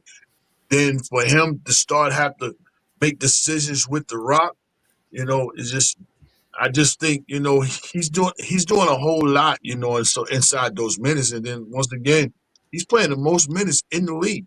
When he come in, he don't come out till the second quarter. He starts the second quarter and plays, and then he comes back in the game. He's out there, and But I what is just he don't. doing, Boogie, when Huh? he in there? I mean, he's been struggling this season. Like, what is he doing when he's, when he's in there? I mean, he's playing defense, and if a shot comes to him, a catch and shoot shot, he'll shoot it. If he can get in the lane, I don't get the sense that he's out there. I'm not trying to take anything away from him. I'm just saying I don't see where he's out there I don't know. Being Maybe I'm assertive, missing something. like being assertive. I mean, kind of what I'm hearing Boogie is saying is that he's doing so much, we don't want to give him any more responsibility. Mm-hmm. Right. But No, I mean, all right. I guess look, if you want to say he's gone in the point of attack, and that takes a lot of, energy. I mean, I could get with that. but let me rephrase it this way. He's playing so many minutes that I'm scared to even provide him to do anything else. Okay. Gotcha. Let me say it that way. Gotcha. It's just Gotcha. that, I don't. I just look around the league and tell me how many fourth players on a team as good as Bridges. They're number 4. He's the number 4. Is it the 3? That OG on. That's him with the other 2. And I look around the league, I don't see too many fourth players as good as Bridges. Yeah, no doubt. And if he picks up anything better on the offensive end, we going into a further danger zone. That's what I felt when he dropped that 31. I was like, oh my! I said, now Bridges. Mm-hmm. But you can't expect him to do that. Unless you expect us to score 150 points a night. Right. I can't expect Bridges to, be all that on offense this season. No. Not 31. But I'm just saying, if he's right in the sense where we're going to get that type of Bridges where he's hitting above the break threes, below the break, he's hitting the mid range. He's playing. I'm like, even if that's just 16 points a game, right? He's capable of doing so. I'm like, if we get that on top of what we're already getting, and then you look around the league and tell me what other team in the league, East or West, that's had their two best defensive players put up more than 30 points. You got OG. He's a defensive player, and you didn't get none of that with Toronto. What he's providing right now, he got that shot right now looking like the sting of Mike Glenn. For real, it's stinging. But every time he shoots, you feel comfortable with it, no matter where he's at now, And then you got Bridges. Those are defensive players putting up them numbers. That just tells you how really good this offense is and how it's really going to get better. Yeah. No doubt about it. More pick and rolls, please. And more volume. I don't know how they do it, but more volume, please. That's gonna come with the defense, Quinn. Yeah, getting the stops, because otherwise I don't really see it. You know what I mean? Like, I think they're pushing the pace as much as they can, and when they get too crazy with the pace, they start turning the ball over uncharacteristically. You know what I mean? So I think it has to be the defense has to be the thing that dictates our pace. Would you not be willing to risk another turnover or two to play at a higher pace and get more shots up with this team, given how efficient they are? I mean, we've done it. We've won doing it. You know what I mean, this year, but we've also lost doing it. But those are the nights where we're not shooting well. You know what I mean, and collectively, and those are rare as well. So I think we can do it. I just don't know if I think there's like a fine line, and I also think it's gonna come more with time. You know what I mean? We might not see it really till next year. You know what I mean? When they're more comfortable with each other, and it's more cerebral. But don't you think, Tony, when we have a little bit more depth and we have Precious and Mitch back in the lineup, that you're going to be more willing to push the pace a little bit, because you're going to have your minutes spread out amongst 9 guys instead of 7. And so, that puts a little bit less pressure on them. They can do more in the minutes that they get, because you're able to spread out the minutes load in a more equitable fashion, and I think that allows you to push the pace a little bit more. For the starting 5, I don't know how much is really gonna change, other than if it comes defensively. Like our second unit, like Cam and Deuce, when they come in, that's a change of pace in itself. Like, you know what I mean? They're pushing the pace every time they transition on the floor. So I'm looking at it from the starters' perspective. I really think it's gonna have to come when we lock in defensively, getting them stops, and because we see it in spurts now. You know what I mean? We see the leak outs. Obviously, we see what Josh Hart brings. You know what I mean? But the more stops we get, the better that defense comes. I think it's just gonna be automatic. So you're saying if we getting stops, that means the other team is not getting offensive rebounds, and so that'll give us more possessions, because that's what I'm talking about. Getting up more shots per game. The Knicks are a very efficient team. We don't like we're top 10 in efficiency, and I have to look at it again. Might even be bottom 10 in attempts when it comes. Like, so it's like you're shooting 90. Let's, for example, 95% from the free throw line, but you're only taking 5 a game. Like, you're not capitalizing off of your efficiency if you're not putting up enough of them. Same thing with us at the 3-point line. We're shooting a really good 3-point percentage, but we're not getting up enough of it, in my opinion, to take advantage of it. And to Jeff's point, maybe that's just a matter of we don't have enough players right now to kind of push the pace and get up more shots. The other thing is the Knicks, they nursed that shot clock all the way down.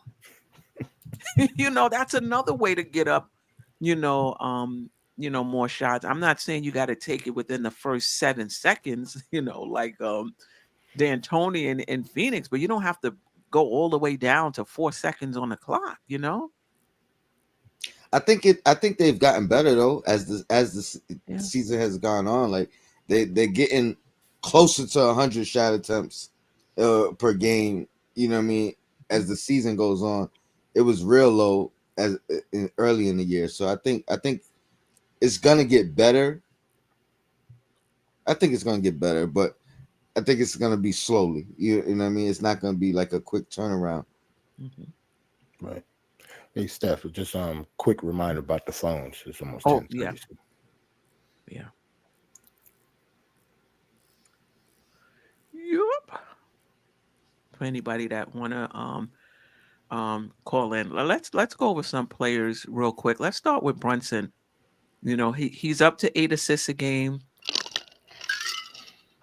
which I attribute to just the team being more efficient, him having more options, and trusting those guys. But there's a lot of the fan base that feels like finally, he needs to, become more of a passer. What are you seeing from Brunson in his game? How has it evolved, and how does it need to evolve even further, if any? Tony, we'll start with you. I do think it was a conscious effort from him. Mm-hmm. I don't know if it directly correlates with the fans, but it was one game where the fans was getting on him, and I think since that game he's been 10 assists here, double-digit assists, 8, 9 assists. So I think that's what we need from him though. He's not forcing assists. He's doing it off the reads, which he's more than capable of doing with his IQ. So now, to me, this is making him a bigger threat than ever.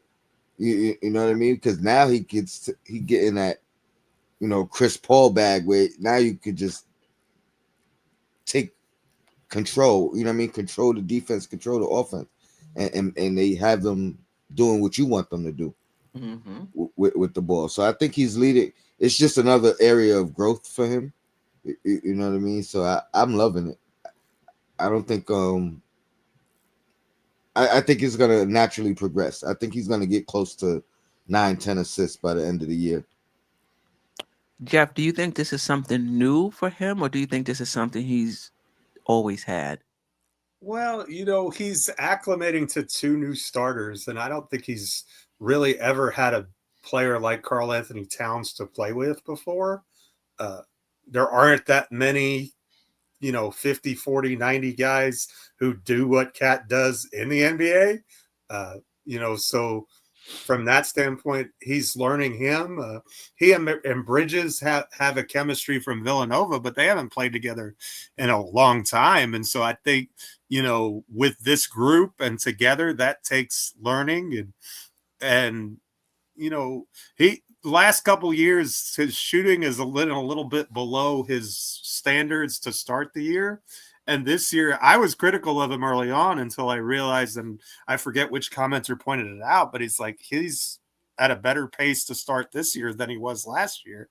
And then I was like, okay, well, why don't I just take my own advice and sit and wait? And lo and behold, what do we see? We're seeing those percentages climb. We're seeing the assist numbers climb. We're seeing the offense just click. Like, they're just so much fun to watch. I mean, I don't know, for all of the people who were begging for this type of offense for the last, since Thibodeau got here, enjoy it because it's here and it is a marvel to behold. It's just enjoy the ride, ladies and gentlemen. It sure is fun. Yeah, for sure. Ajay, what are you seeing from Brunson as far as the passing is concerned? Do you think this is something new for him? Do you think this is just something that's always been here, but now he just has the players around him to kind of exploit it? Queen, you know how I feel about assists. It's a fake stat. It's like people focus on it so much, but it's a two-legged stat, right? He could pass the ball all he wants. If the guys around him not scoring the ball, it doesn't go as an assist. They should start doing potential assists, and They that do. now, well, that's what we They got to do look have- at potential. They have to stay, yeah. Okay, because if in last season he wasn't passing the ball because he didn't have those kind of scorers around him, and sometimes he would pass the ball and these guys wouldn't score, so he took matters into his own hands. He had to score 30-40 points many games. He doesn't have to do it this season. Okay, so and because the guys around him are scoring, are better scorers, the assist numbers look great. But it's not like this is, oh wow, it's something you know. He's always had that mentality, but he just didn't have the players to do that. And even this season, if he's passing the ball, if the guys are not hitting, he will take matters into it. He's gonna do what he's got to do to win the game. You know, it to me, it's a stat. People like to talk about it. Okay, whatever, but it doesn't make sense until you look at the other piece of it, right? So you know, if Jericho Sims there, he's passing the ball to Jericho Sim at the 3-point line, it's not going to be an assist, but he is passing the ball, right? Oh, and by the way, I think they should look for more for Jericho, because a lot of times he's wide open for the alley oop and they don't look for him. Well, I was gonna say that's why I know it's a conscious effort, because early in the year he wasn't looking for Sims at all. You know what I mean? Like it was almost like a like he didn't trust him. Yeah. You know what I mean? A trust issue. But now he's looking for Sims. You know what I mean? Like, yeah, because he'd be wide open and he'd be all by himself, and like they gotta go for the alley. Not all the time. A lot of times. I think, yeah, they're looking for him a little more, but I think it's a trust factor as well. And I think with Sim, sometimes he's wide open on a pick and roll. He can roll right down to the base. They won't pass it to him. Brunson be like, I trust my shot. Right. And then one time they did pass it to him, he fumbled it. Mm-hmm. And they like, nah. We not that was it. He ain't gonna see the ball for another 6 possessions after that. Yep. You better get it on a putback. Get it on the putback. Yo, get off that glass. Windex that glass, man. You want to see it. I think it does have something to do with trust. I don't think they trust Sims' hands. Sometimes he'll get it. If it's a lob, you get him up top. Yeah, I was just watching the game over. They gave him a paper, was wide open. Bumble. I was like, all right, Sims, all right. Who else did it in? Jerrell, then Boogie. You already know how I feel about Jalen Brunson, man. Like, yes, he is a point guard. Like, he's an orchestrator. Like, Jalen Brunson is a capable passer. Like, the only reason he wasn't passing last year is because there wasn't nobody to really pass to. Like, he had to take the brunt of the scoring, and he's going to take a lot of shots this year too. But as long as he's efficient, I'm okay with the shooting. But when it comes to passing, I'm not worried about Jalen Brunson's passing. I don't worry about him being a ball hog or anything like that. He's grown up to be a point guard.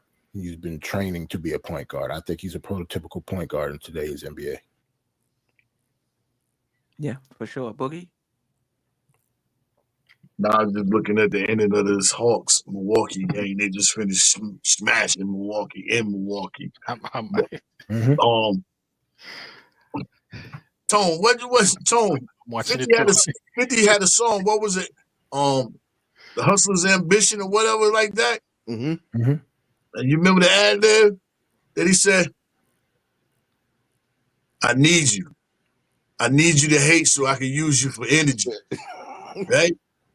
Brunson here, everything that everybody say he couldn't do for his whole life. Mm-hmm. And every time they say he can't do something, he accomplishes it. It motivates. He thrives off it. So he's too small. He's too slow. He ain't this nice. We gave him too much money the first time. Now we ain't give him enough money. And now he can't be a point guard. All he's doing is playing basketball. He wanted these guys around him. So, of course, he has no other choice but to make this work. You know, he signed off on these guys getting. He signed off on this man getting up out of here so his other man can come. You know, of course, you know he's signing off on Towns, so he has to make it work. And the more importantly, he wants to make it work. He wants to prove not to the doubters, but he wants to lead this team to a championship in any way that he has to do it. But he comes out there and he looks to get everybody's going. You know, he's probably the really only guy on this team that can get his shot any moment in any given time of the game. You know, so therefore he don't have to worry about the shots. His shots, he can get his shots. I always say it's a difference from getting shots and taking shots. He can get shots and take shots whenever he wants to on the floor, but he's looking to make everything work. His assistance is up, and it was just said, you know, you got other guys that's making shots, so he's getting even more comfortable with me wanting to pass the ball, you know, to these guys versus passing the ball to guys you don't know what they're going to do with it. So now I got to take the game completely in my hand and do everything. He don't have to do that now. He can just pretty much coast through the game, you know, pick and choose his spots when he want to shoot or take over the game. You know, last night was a little bit personal. He was trying to get a little personal with Suggs, you know what I'm saying, because he hearing all that Suggs this, Suggs that, you know what I'm saying. But, you know, I love the fact that he's leading the way as far as passing the ball and getting other people's shots, and that gives the other guys confidence, you know. I got a point guard, you know what I'm saying, who they say won't pass the ball. He's passing and giving me the ball. That builds up their confidence, you know what I'm saying, to be more ready to receive the ball, to, you know, put the ball in the basket, you know. But, man, shout out to Brunson overcoming every obstacle that everybody try to throw at him, but what he can do, what he can't do. This is just another step in the right direction that's going to help and benefit the team, you know. Sign off on it, Brunson. Sign off on it. Sign off, Mr. Eastern Conference Player of the Week. Sign off it. That's right. He was the Eastern Conference Player of the Week. Honestly, I don't think it's anything new. I don't think this is something he developed over the summer. I think it's something that was always in his game, and the team needs dictates what he does. Mhm. You know, I saw him in FIBA when he was with better players. I saw the passes he was making to, you know, Jaren Jackson Jr., passes he was making on the break. I was like, wow, I don't really see that with the Knicks because we ain't had those type of players. Right. You know, now you see him not just making a simple pass, you see him taking another dribble to the left to give the guy a little more space, then dumping it, you know, off to him. Just really thinking the game. And like I said, it's nothing new. It's just, to me, he's just reading the game. He has better players around him, and he's taking advantage of it. To me, I push back against the sentiment that he's a ball hog. He's trying to play hero ball.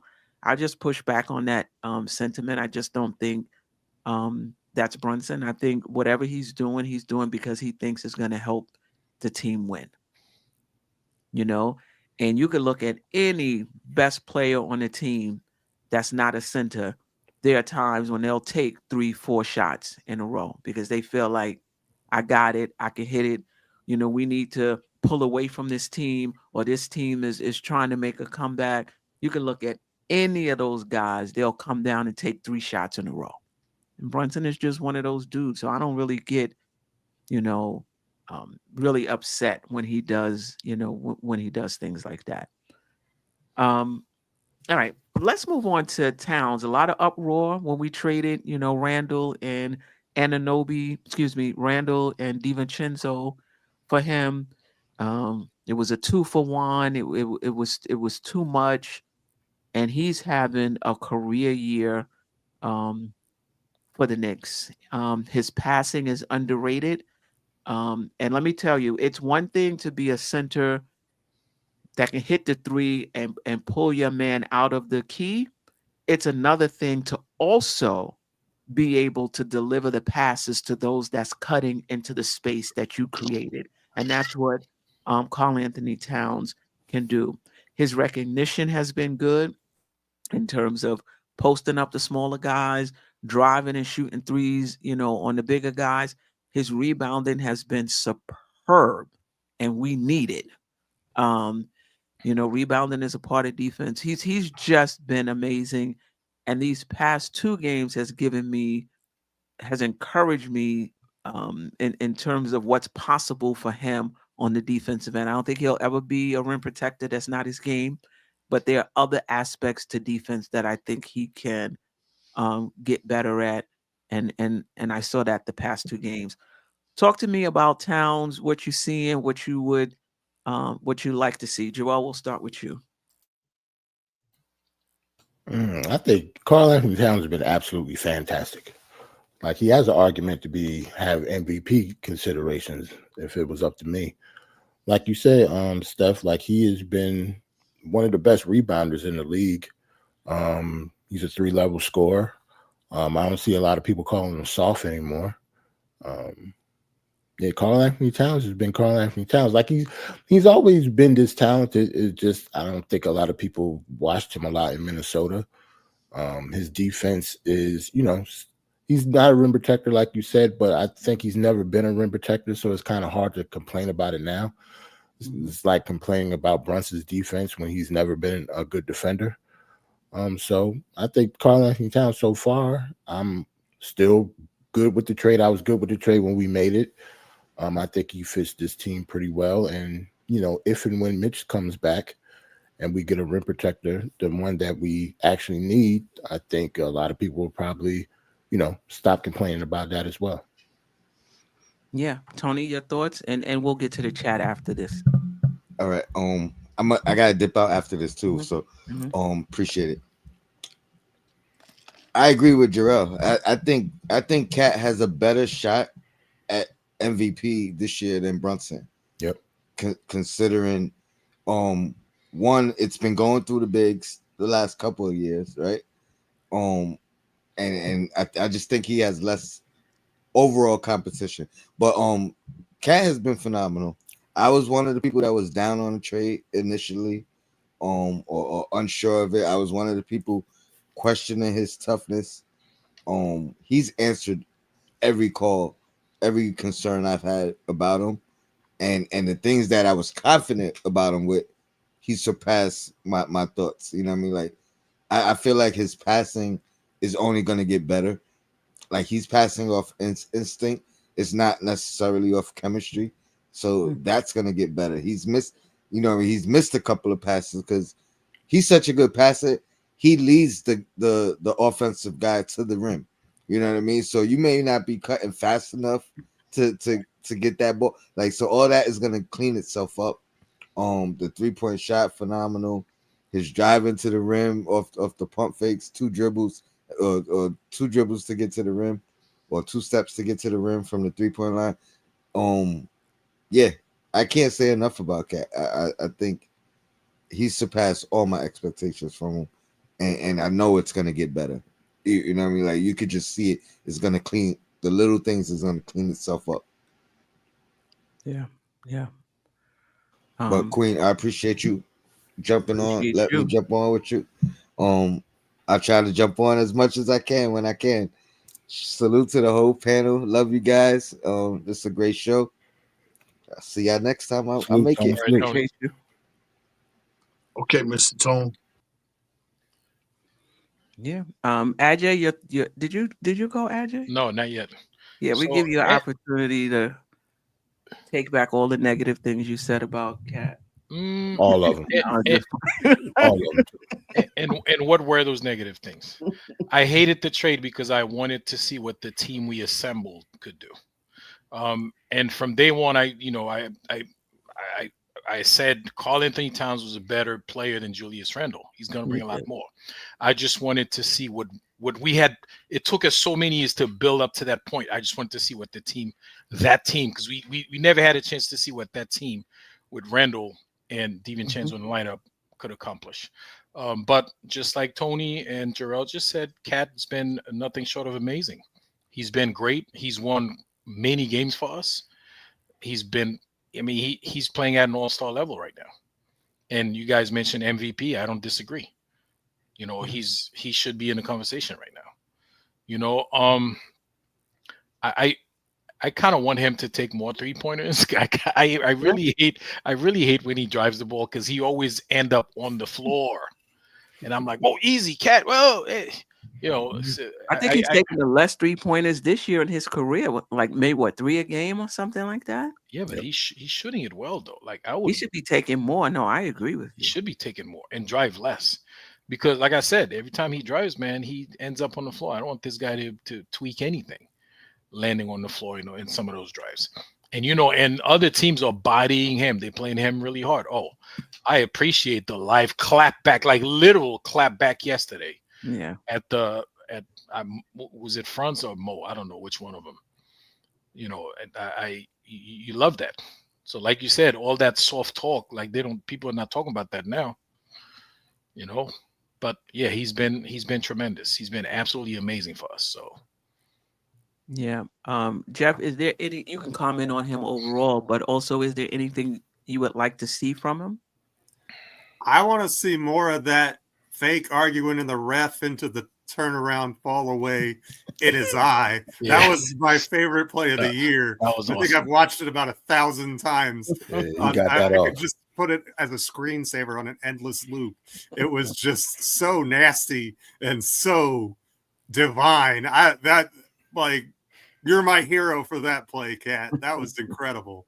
But you know, so it's moments like that, and just he has so much skill. You know, he's a finesse big, and it's crazy how much he has every shot in his bag, and like he can do it all, and it's phenomenal to watch. I've been stunned. I mean, I thought it would be good for us. I didn't think it would be this good for us, and it's, you know, like most marriages that are successful, it works both ways. You know, in other words, I think this team plays to his strengths in a lot of ways, and then he's able to maximize what Jalen Brunson does best also. And so I think that you have that combination, and you're starting to see that this team has the potential to be really dynamic and good. And he brings a dimension that you were clamoring for. I mean, I think most of your Mitchell Robinson criticism was that there are guys out there who can do more, you know, on that end of the floor. Well, you, like, the genie in a bottle just handed you like the ultimate vision of what you've been talking about for 2.5 years.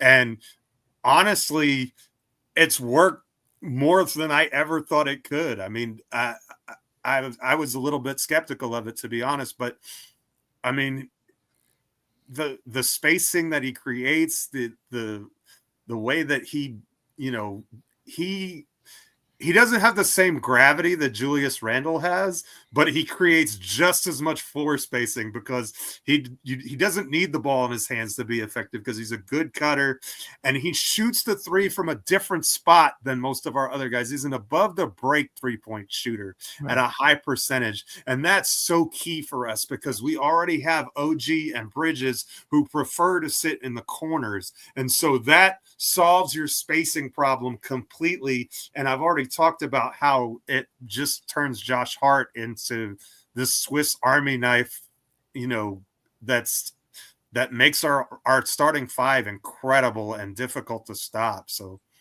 he's phenomenal. I give him the MVP. I'm good with it. Boogie, just your thoughts on Kat, what you're seeing, what is he meeting your expectations, and anything you'd like to see different? I think I said it on this show. You know, when it was first beginning, he's doing everything that I knew he was going to do. Reason why, I'm following the protocol. You know, up under Tom, all the way back to when Derrick Rose came here from Detroit, his career got rejuvenated. All the way to Brunson, he's having the best career that he's ever had right here. Julius Randle has had the best career that he's ever had right here. Josh Hart has come here and he's had the best career that he's ever had right here. Dante mad that he left because he came here and had the best career that he's ever had right here. So all them guys came here and their careers became better than they ever was anywhere else I expected this guy to come here and turn all the way up, just like the other guys. I expected that for him to be doing what he's doing. And, you know, be the best big man over here, period, in the East. Run up to the Joker. We got a big over here. You know, that's who replaced Hardenstein. He didn't replace Julius. We put OG in Julius' spot. So he replaced Hardenstein for those that miss Hardenstein still and all. In some ways, yeah, but not at all compared to this guy. I think he does lead the league in rebounds. He's not scared of the moment. He's not scared of being in New York. It doesn't bother him, and he enjoys playing here. You see the laughter. You see the kiddiness in him from time to time. You know, you see everything he's doing. His passing, it's crazy. You know, and he gave a lot of homage to Sabonis. You know, he appreciate how Sabonis passed the ball. So he's learned with that. He know how to pass the guys open. He know how to pass the guys that's cutting. He know how to pass guys open, and he just does everything. And you can't if you chase him off his spot, he's going to the basket. But Coach said it first, you know, at the beginning, just leave them referees alone. Just leave them alone. Forget it. You know what I'm saying? You're not going to be liked, you know what I'm saying, amongst the referees. You're in New York. Once you leave them guys alone and realize, okay, Tony Montana, there's nothing you can do to me. The CASHApp now already done. You're going to ball even harder. I love what this guy is doing right now. And he's showing up a starter in the East. He's showing up a starter in the All-Star game. And I need Brunson to get there too, you know. But, man, I love what this guy is doing. He's going to get better. We know his defensive weaknesses and everything, you know what I'm saying? We know he got weaknesses. All ball players got some type of weakness in their game. Nobody's all the way perfect. But he does try. You know what I'm saying? He doesn't give up. You know, and I was a big fan of Julius, but there's plenty of times when things didn't go right. And he didn't even get back on defense. He is running the floor. You know, he gives his effort. He gives his hard work and dedication to the fans and to the organization by letting them know, I appreciate being here. You know, he's never going to have a career out of all the years he played in Minnesota compared to this first 1 year he's having right now in New York. Yeah, he's been phenomenal. He's been phenomenal. One of the things I would want the Knicks to do is to get better at taking advantage of the space he's creating. Mm-hmm. You know, I mean, I think OG does. Hart does. I just feel like there's more possibility in the key for the Knicks that we don't fully take advantage of. And listen, your best players are usually not, it happens sometimes, but they're usually not your best defensive players either, you know, but we just need him to be adequate. We need Brunson to be adequate. That's why you bring those other guys in here, you know, to really lock it down. So he's been doing great. We talked about Hart. We talked about Bridges. I guess the question I have about Anunoby is this, and we've kind of talked about this, so I'm interested in what you have to say, Boogie. Anybody else can chime in. Is this him? You know, is he just on a stretch right now, or is this him? And as much as Bridges has moved down to the fourth option, I agree with you, Bug. I'm still not confident in OG as I am in Bridges that I can put the ball in his hand and say, give me a bucket. Get me a bucket. Like, I think OG is really good playing off of guys. I'm not sure how much I'm confident in him creating. Just your thoughts on OG this season. Well, see, you got to separate the two. It's a difference from getting a bucket and taking a shot. OG is a take a shot type guy. He's not a go get a bucket type guy. Right. Those two separate with his game. And he's just providing what he knew he can provide to Toronto. When they kept him they didn't utilize him at all in the offensive end. Here, he's being utilized in everything that he can provide far as this team. We know you can play defense. We know you can bully somebody on the defensive end. But what else can you do? You know, and he's knocking down shots. You see, he might lead the league. He got to be in the top 5 in dunks. He got to be that. And falls. He's cutting to the basket. He's receiving the ball. He's doing everything. He's doing a lot more on the offensive end, you know what I'm saying, that we really was like thinking that he could provide. And especially the other night when he dropped that 40 was 40, right? I mean, wow. You know, you would have never thought OG would have dropped a 40-point game. Nah. In Toronto, here, anywhere. Because that's not his type of game. But you see that he's worked on his shot. He's comfortable with his shot. And the thing, he's looking to get his shot. And they're looking for him to take the shot. You know, so far as cleared out one-on-one, you know, every now and then, time to time, he could take 2 dribbles, hit you with that shoulder, step back, you know, and shoot that. That's it. But far as one-on-one, now move out. Nah, he's not giving none of that right there. You know what I'm saying? At all, period. So I appreciate the cutting, receiving, finishing at the basket, running the floor, catch and shoot. Those things, man, he's an A+ with that. I'm good with OG yet. The 40 mil, you know, he's earned every coin and deserving of every coin of that, you know. And he, for a minute, OG was carrying us. He was carrying the team. You know, far as being consistent with his play. Right. He was carrying the team. Not saying he was the best player, but he had a run.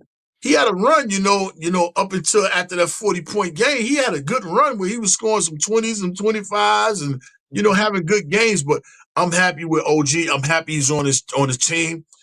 If I'd have known that trade was going to turn out to what it is right now, I probably would have made it the year before. Yeah. Anybody else want to comment on OG? Because I want to get to Tibbs real quick before we get out of here. I loved his game last night or the other night against Orlando. He had 18 points and like he took like 9 shots or 8 shots, something like that. Just didn't even get to the free throw line. He was just hyper efficient and took what the defense gave him and was just a killer. And, you know, 3rd option, 4th option, 5th option. That's great, man. That you know, it's nice to not have to rely on him, but to know that he has it there if you need him is a great feeling. I like that he's mixing it up. He's taking some corner threes. He's above the break threes. He's ducking in the lane, posting up right in front of the basket. He's driving into the lane with the turnaround.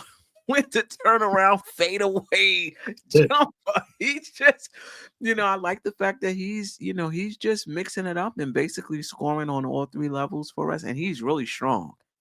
Like when he gets in the key, he tries to bang it till he gets right to the front of the rim. That's what he's trying to do. So, and we all know what he's doing on the defensive. And if it wasn't for OG, I think Mikal Bridges would have had even more pressure on him from the fans. I think OG, you know, coming in and doing what many of us expected Bridges to do took at least a little more pressure off of Bridges. I know some of you have to go and you can, but just Tibbs and what you've seen from him, what you like, what you didn't, what you haven't liked, and what you like to see different. I mean, I'm gonna get to Jerrell and Ajay because I know they have to go. Well, Tibbs for me, still Tibbs. I don't think he's changed much. Still playing the starters a lot of minutes and not playing rookies. Like I don't think Tibbs has changed at all. But you know, I don't have any problems with what he's doing. I think he's letting his team gel. I know, knowing Tibbs, he's definitely frustrated with the defense. Like I know we come up here and complain about it every week. So I know he's losing sleep because of their defense, knowing Tibbs. So I don't think the defense is his fault or is like a system thing. I think the team just needs to gel. But when it comes to the minutes and stuff, I think that's just something Tibbs does. That's his philosophy. He does not mind playing starters a lot of minutes, and he wants to win every game. Like we're never out of a game, in his eyes. So, yeah, I think Tibbs is Tibbs. There's no surprises. I think he's the same old coach, and I think he's going to remain the same. And I think he's, the right coach for us. Like, this is a Tibbs team. Okay. Ajay? Well, I think there's been a little bit of a difference in his approach, and I think he is definitely playing the guys that he trusts, but he's also learning to trust other guys, like giving him a chance, giving him a shot. Because you see, like in the first 20, 21 games or whatever we played, he'd randomly insert one of those young guys into the lineup, like randomly, like something he hasn't done in the past. Like he does it less now, obviously, because we have more guys. The guys are starting to play better, right? But there's a couple of games we've seen Pacom Dadier play. We've seen Huck Porty play, like, in the first or second quarter, something you would not have seen in the past. Of course they get and garbage time start much sooner now. Like the other day with 9 minutes left, he cleared the bench. Like, I don't care if we was up like 35. That don't matter. Jerrell, that never mattered with Tibbs. We up by 35. He's waiting for the 2 minute. Tibbs, like in football, Tibbs has a 2 minute warning. Yeah, 2 minute warning. That's when he clears the bench. But with 9 minutes left, he let the kids play. So there's a little bit of a different approach, and something different. And Queen, with that, I'm out of here. I gotta roll out too. Bounce. Salute, guys. All right. Appreciate you. All right. See y'all next week. The next one. Next week, Thursday, right? Next week, yeah. If we don't have a game, it should be. No, Thursday. I don't think we have a game next week, Thursday. All right. So Cool. Thursday it is. All right. Peace out to the chat and hit the like button, right? Because I checked the likes earlier. We had like over 100 watching. Get them on the way out, actually. On the way out, man, because I didn't tell them anything. We only have 56 likes right now. So let's definitely hit the like button. You think I'm gonna stay on here for less than 70 likes? Yeah, man. Y'all crazy. It's 11 o'clock. Y'all want me to stay on here for less than 70 likes? All right, All right, man. Peace out. Peace out. Peace. Definitely. What was I gonna say? Oh, just Geoff and Boogie, if you wanted to say anything about Tibbs before we get out of here. I've always been a fan of Thibodeau. To me, what Tom brings is a baseline of competence, and that baseline of competence has built the culture that is the foundation of this team. And it's one of the things that attracted Jalen Brunson to want to come here. And I think the type of players that we have are all bought into that kind of a culture. And that's one of the reasons why I'm not overly concerned about the defense, because that's part of the culture as well. And the stats seem to indicate that our issues are more of team defense and learning to gel. And that stuff doesn't happen overnight. You see with Tom's teams every year, they tend to get better as the season goes along, and their last 20 games tend to be better than their first 20. And so, if we get healthy and we are able to incorporate our full roster rotation, I think this team is going to be fine. And I think Thibodeau's the right coach here. Everybody was always critical of his offense and that he couldn't run an NBA offense. Well, how you like me now? Isn't that how the song goes? Because he sure looks like he knows how to coach an offense with this group. They are, and maybe they say that's in spite of Tom. Okay, I don't believe that, but so I'm a fan of Thibodeau. I think you got to give him a chance with this group. We can't. One of the easiest mistakes to make is the one the New York Jets made. You pull the plug in the middle of the season, and then the season goes south in a hurry. You've got to allow for continuity. You've got to allow time to let things grow and let things mature in the way that they're supposed to. And you haven't seen the best from this team yet. I honestly believe that. Yeah. I agree. Boogie, any thoughts on Tom?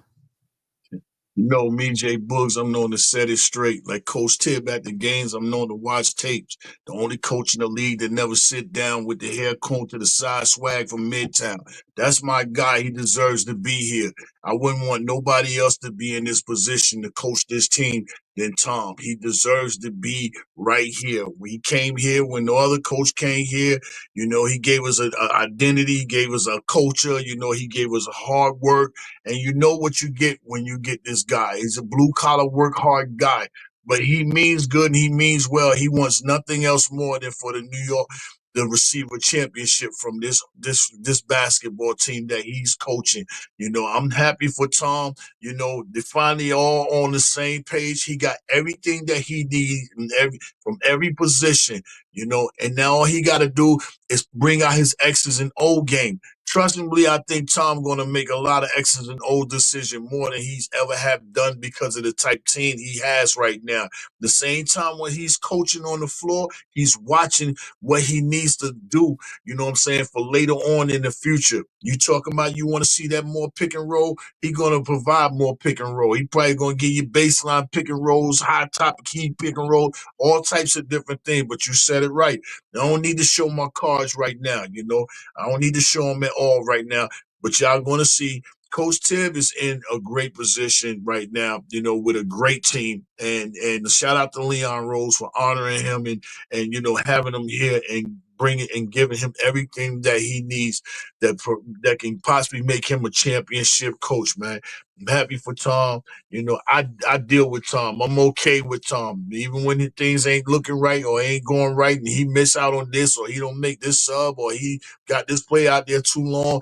Another day, we talk about, yeah, we was up by 35. Yeah, he took them guys out. They was still been out there. But, yeah, you know, on the low, you know he was ducking at Boston. Get Boston up out of here. So everybody come over here and sit down. You know what I'm saying? We're going to play that role. We're going to deal with Orlando and all Atlanta and all that, Milwaukee.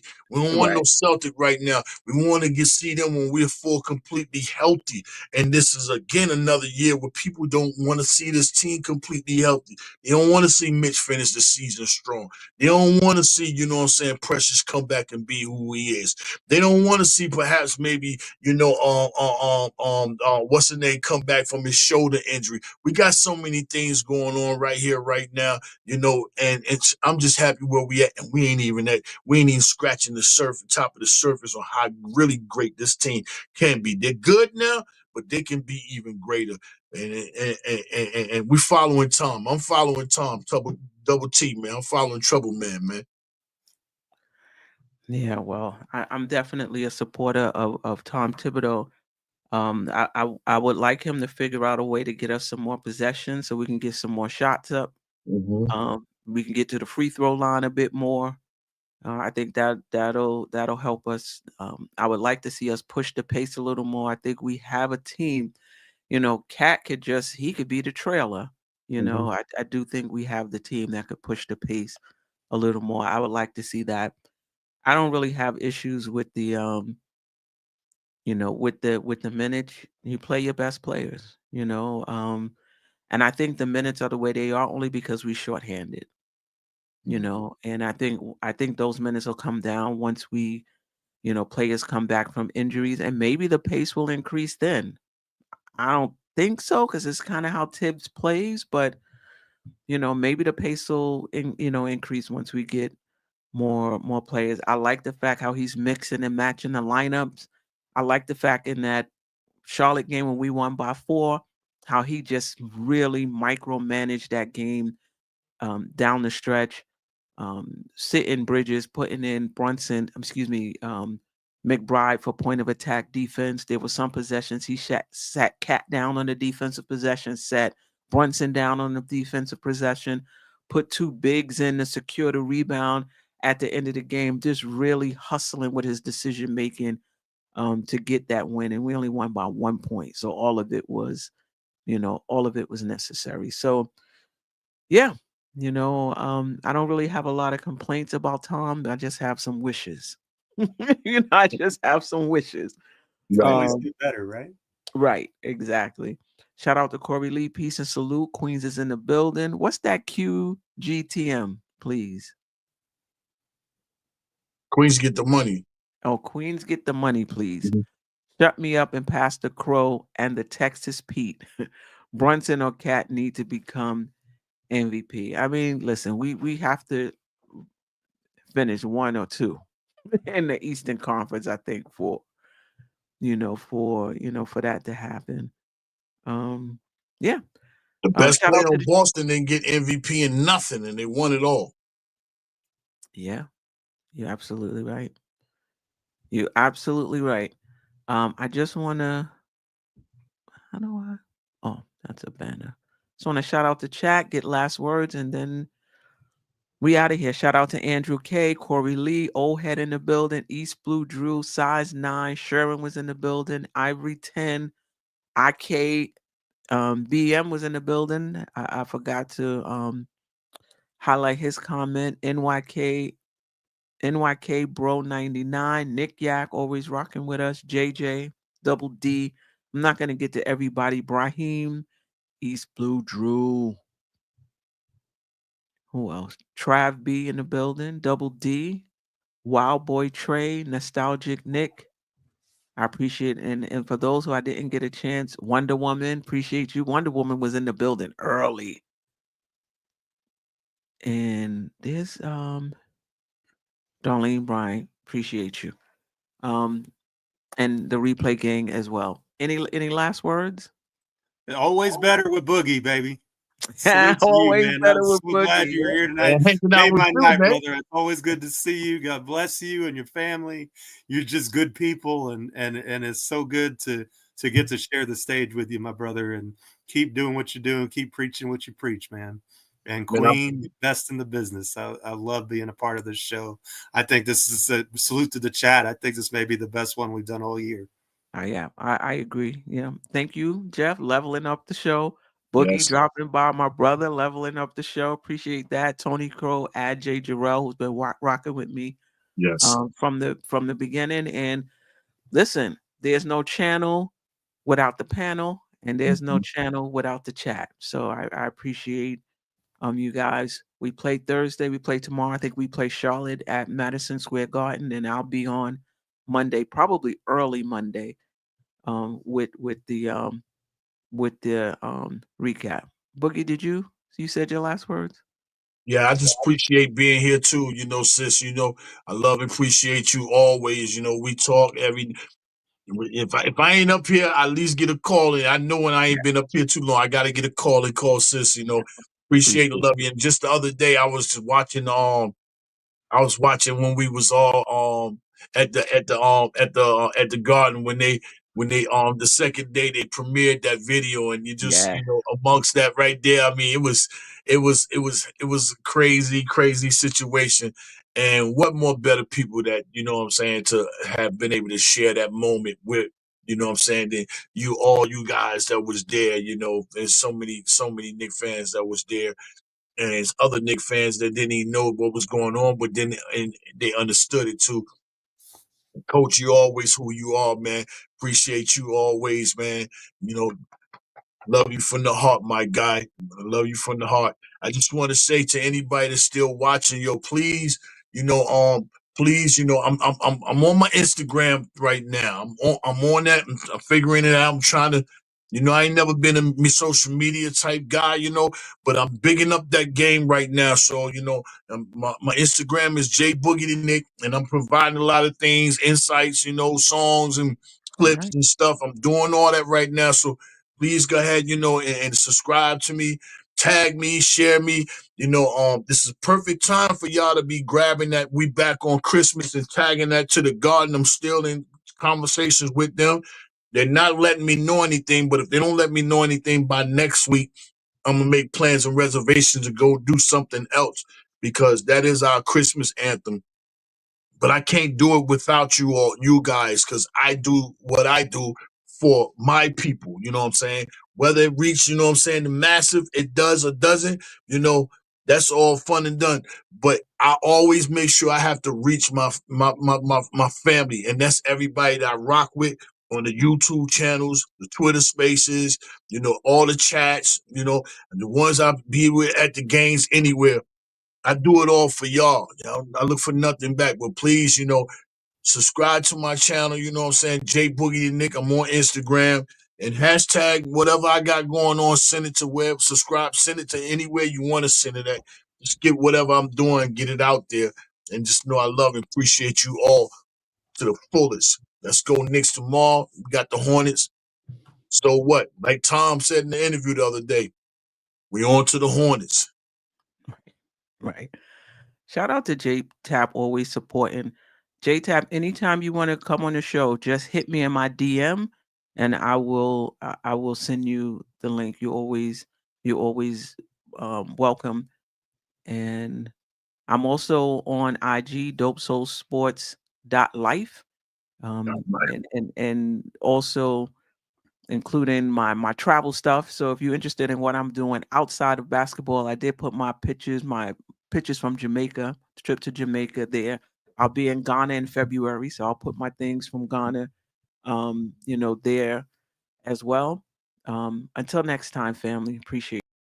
Sister, you're one of a kind. Yes. Sister, it's time you That's shine. Dope Soul. Where you at? Dope Soul.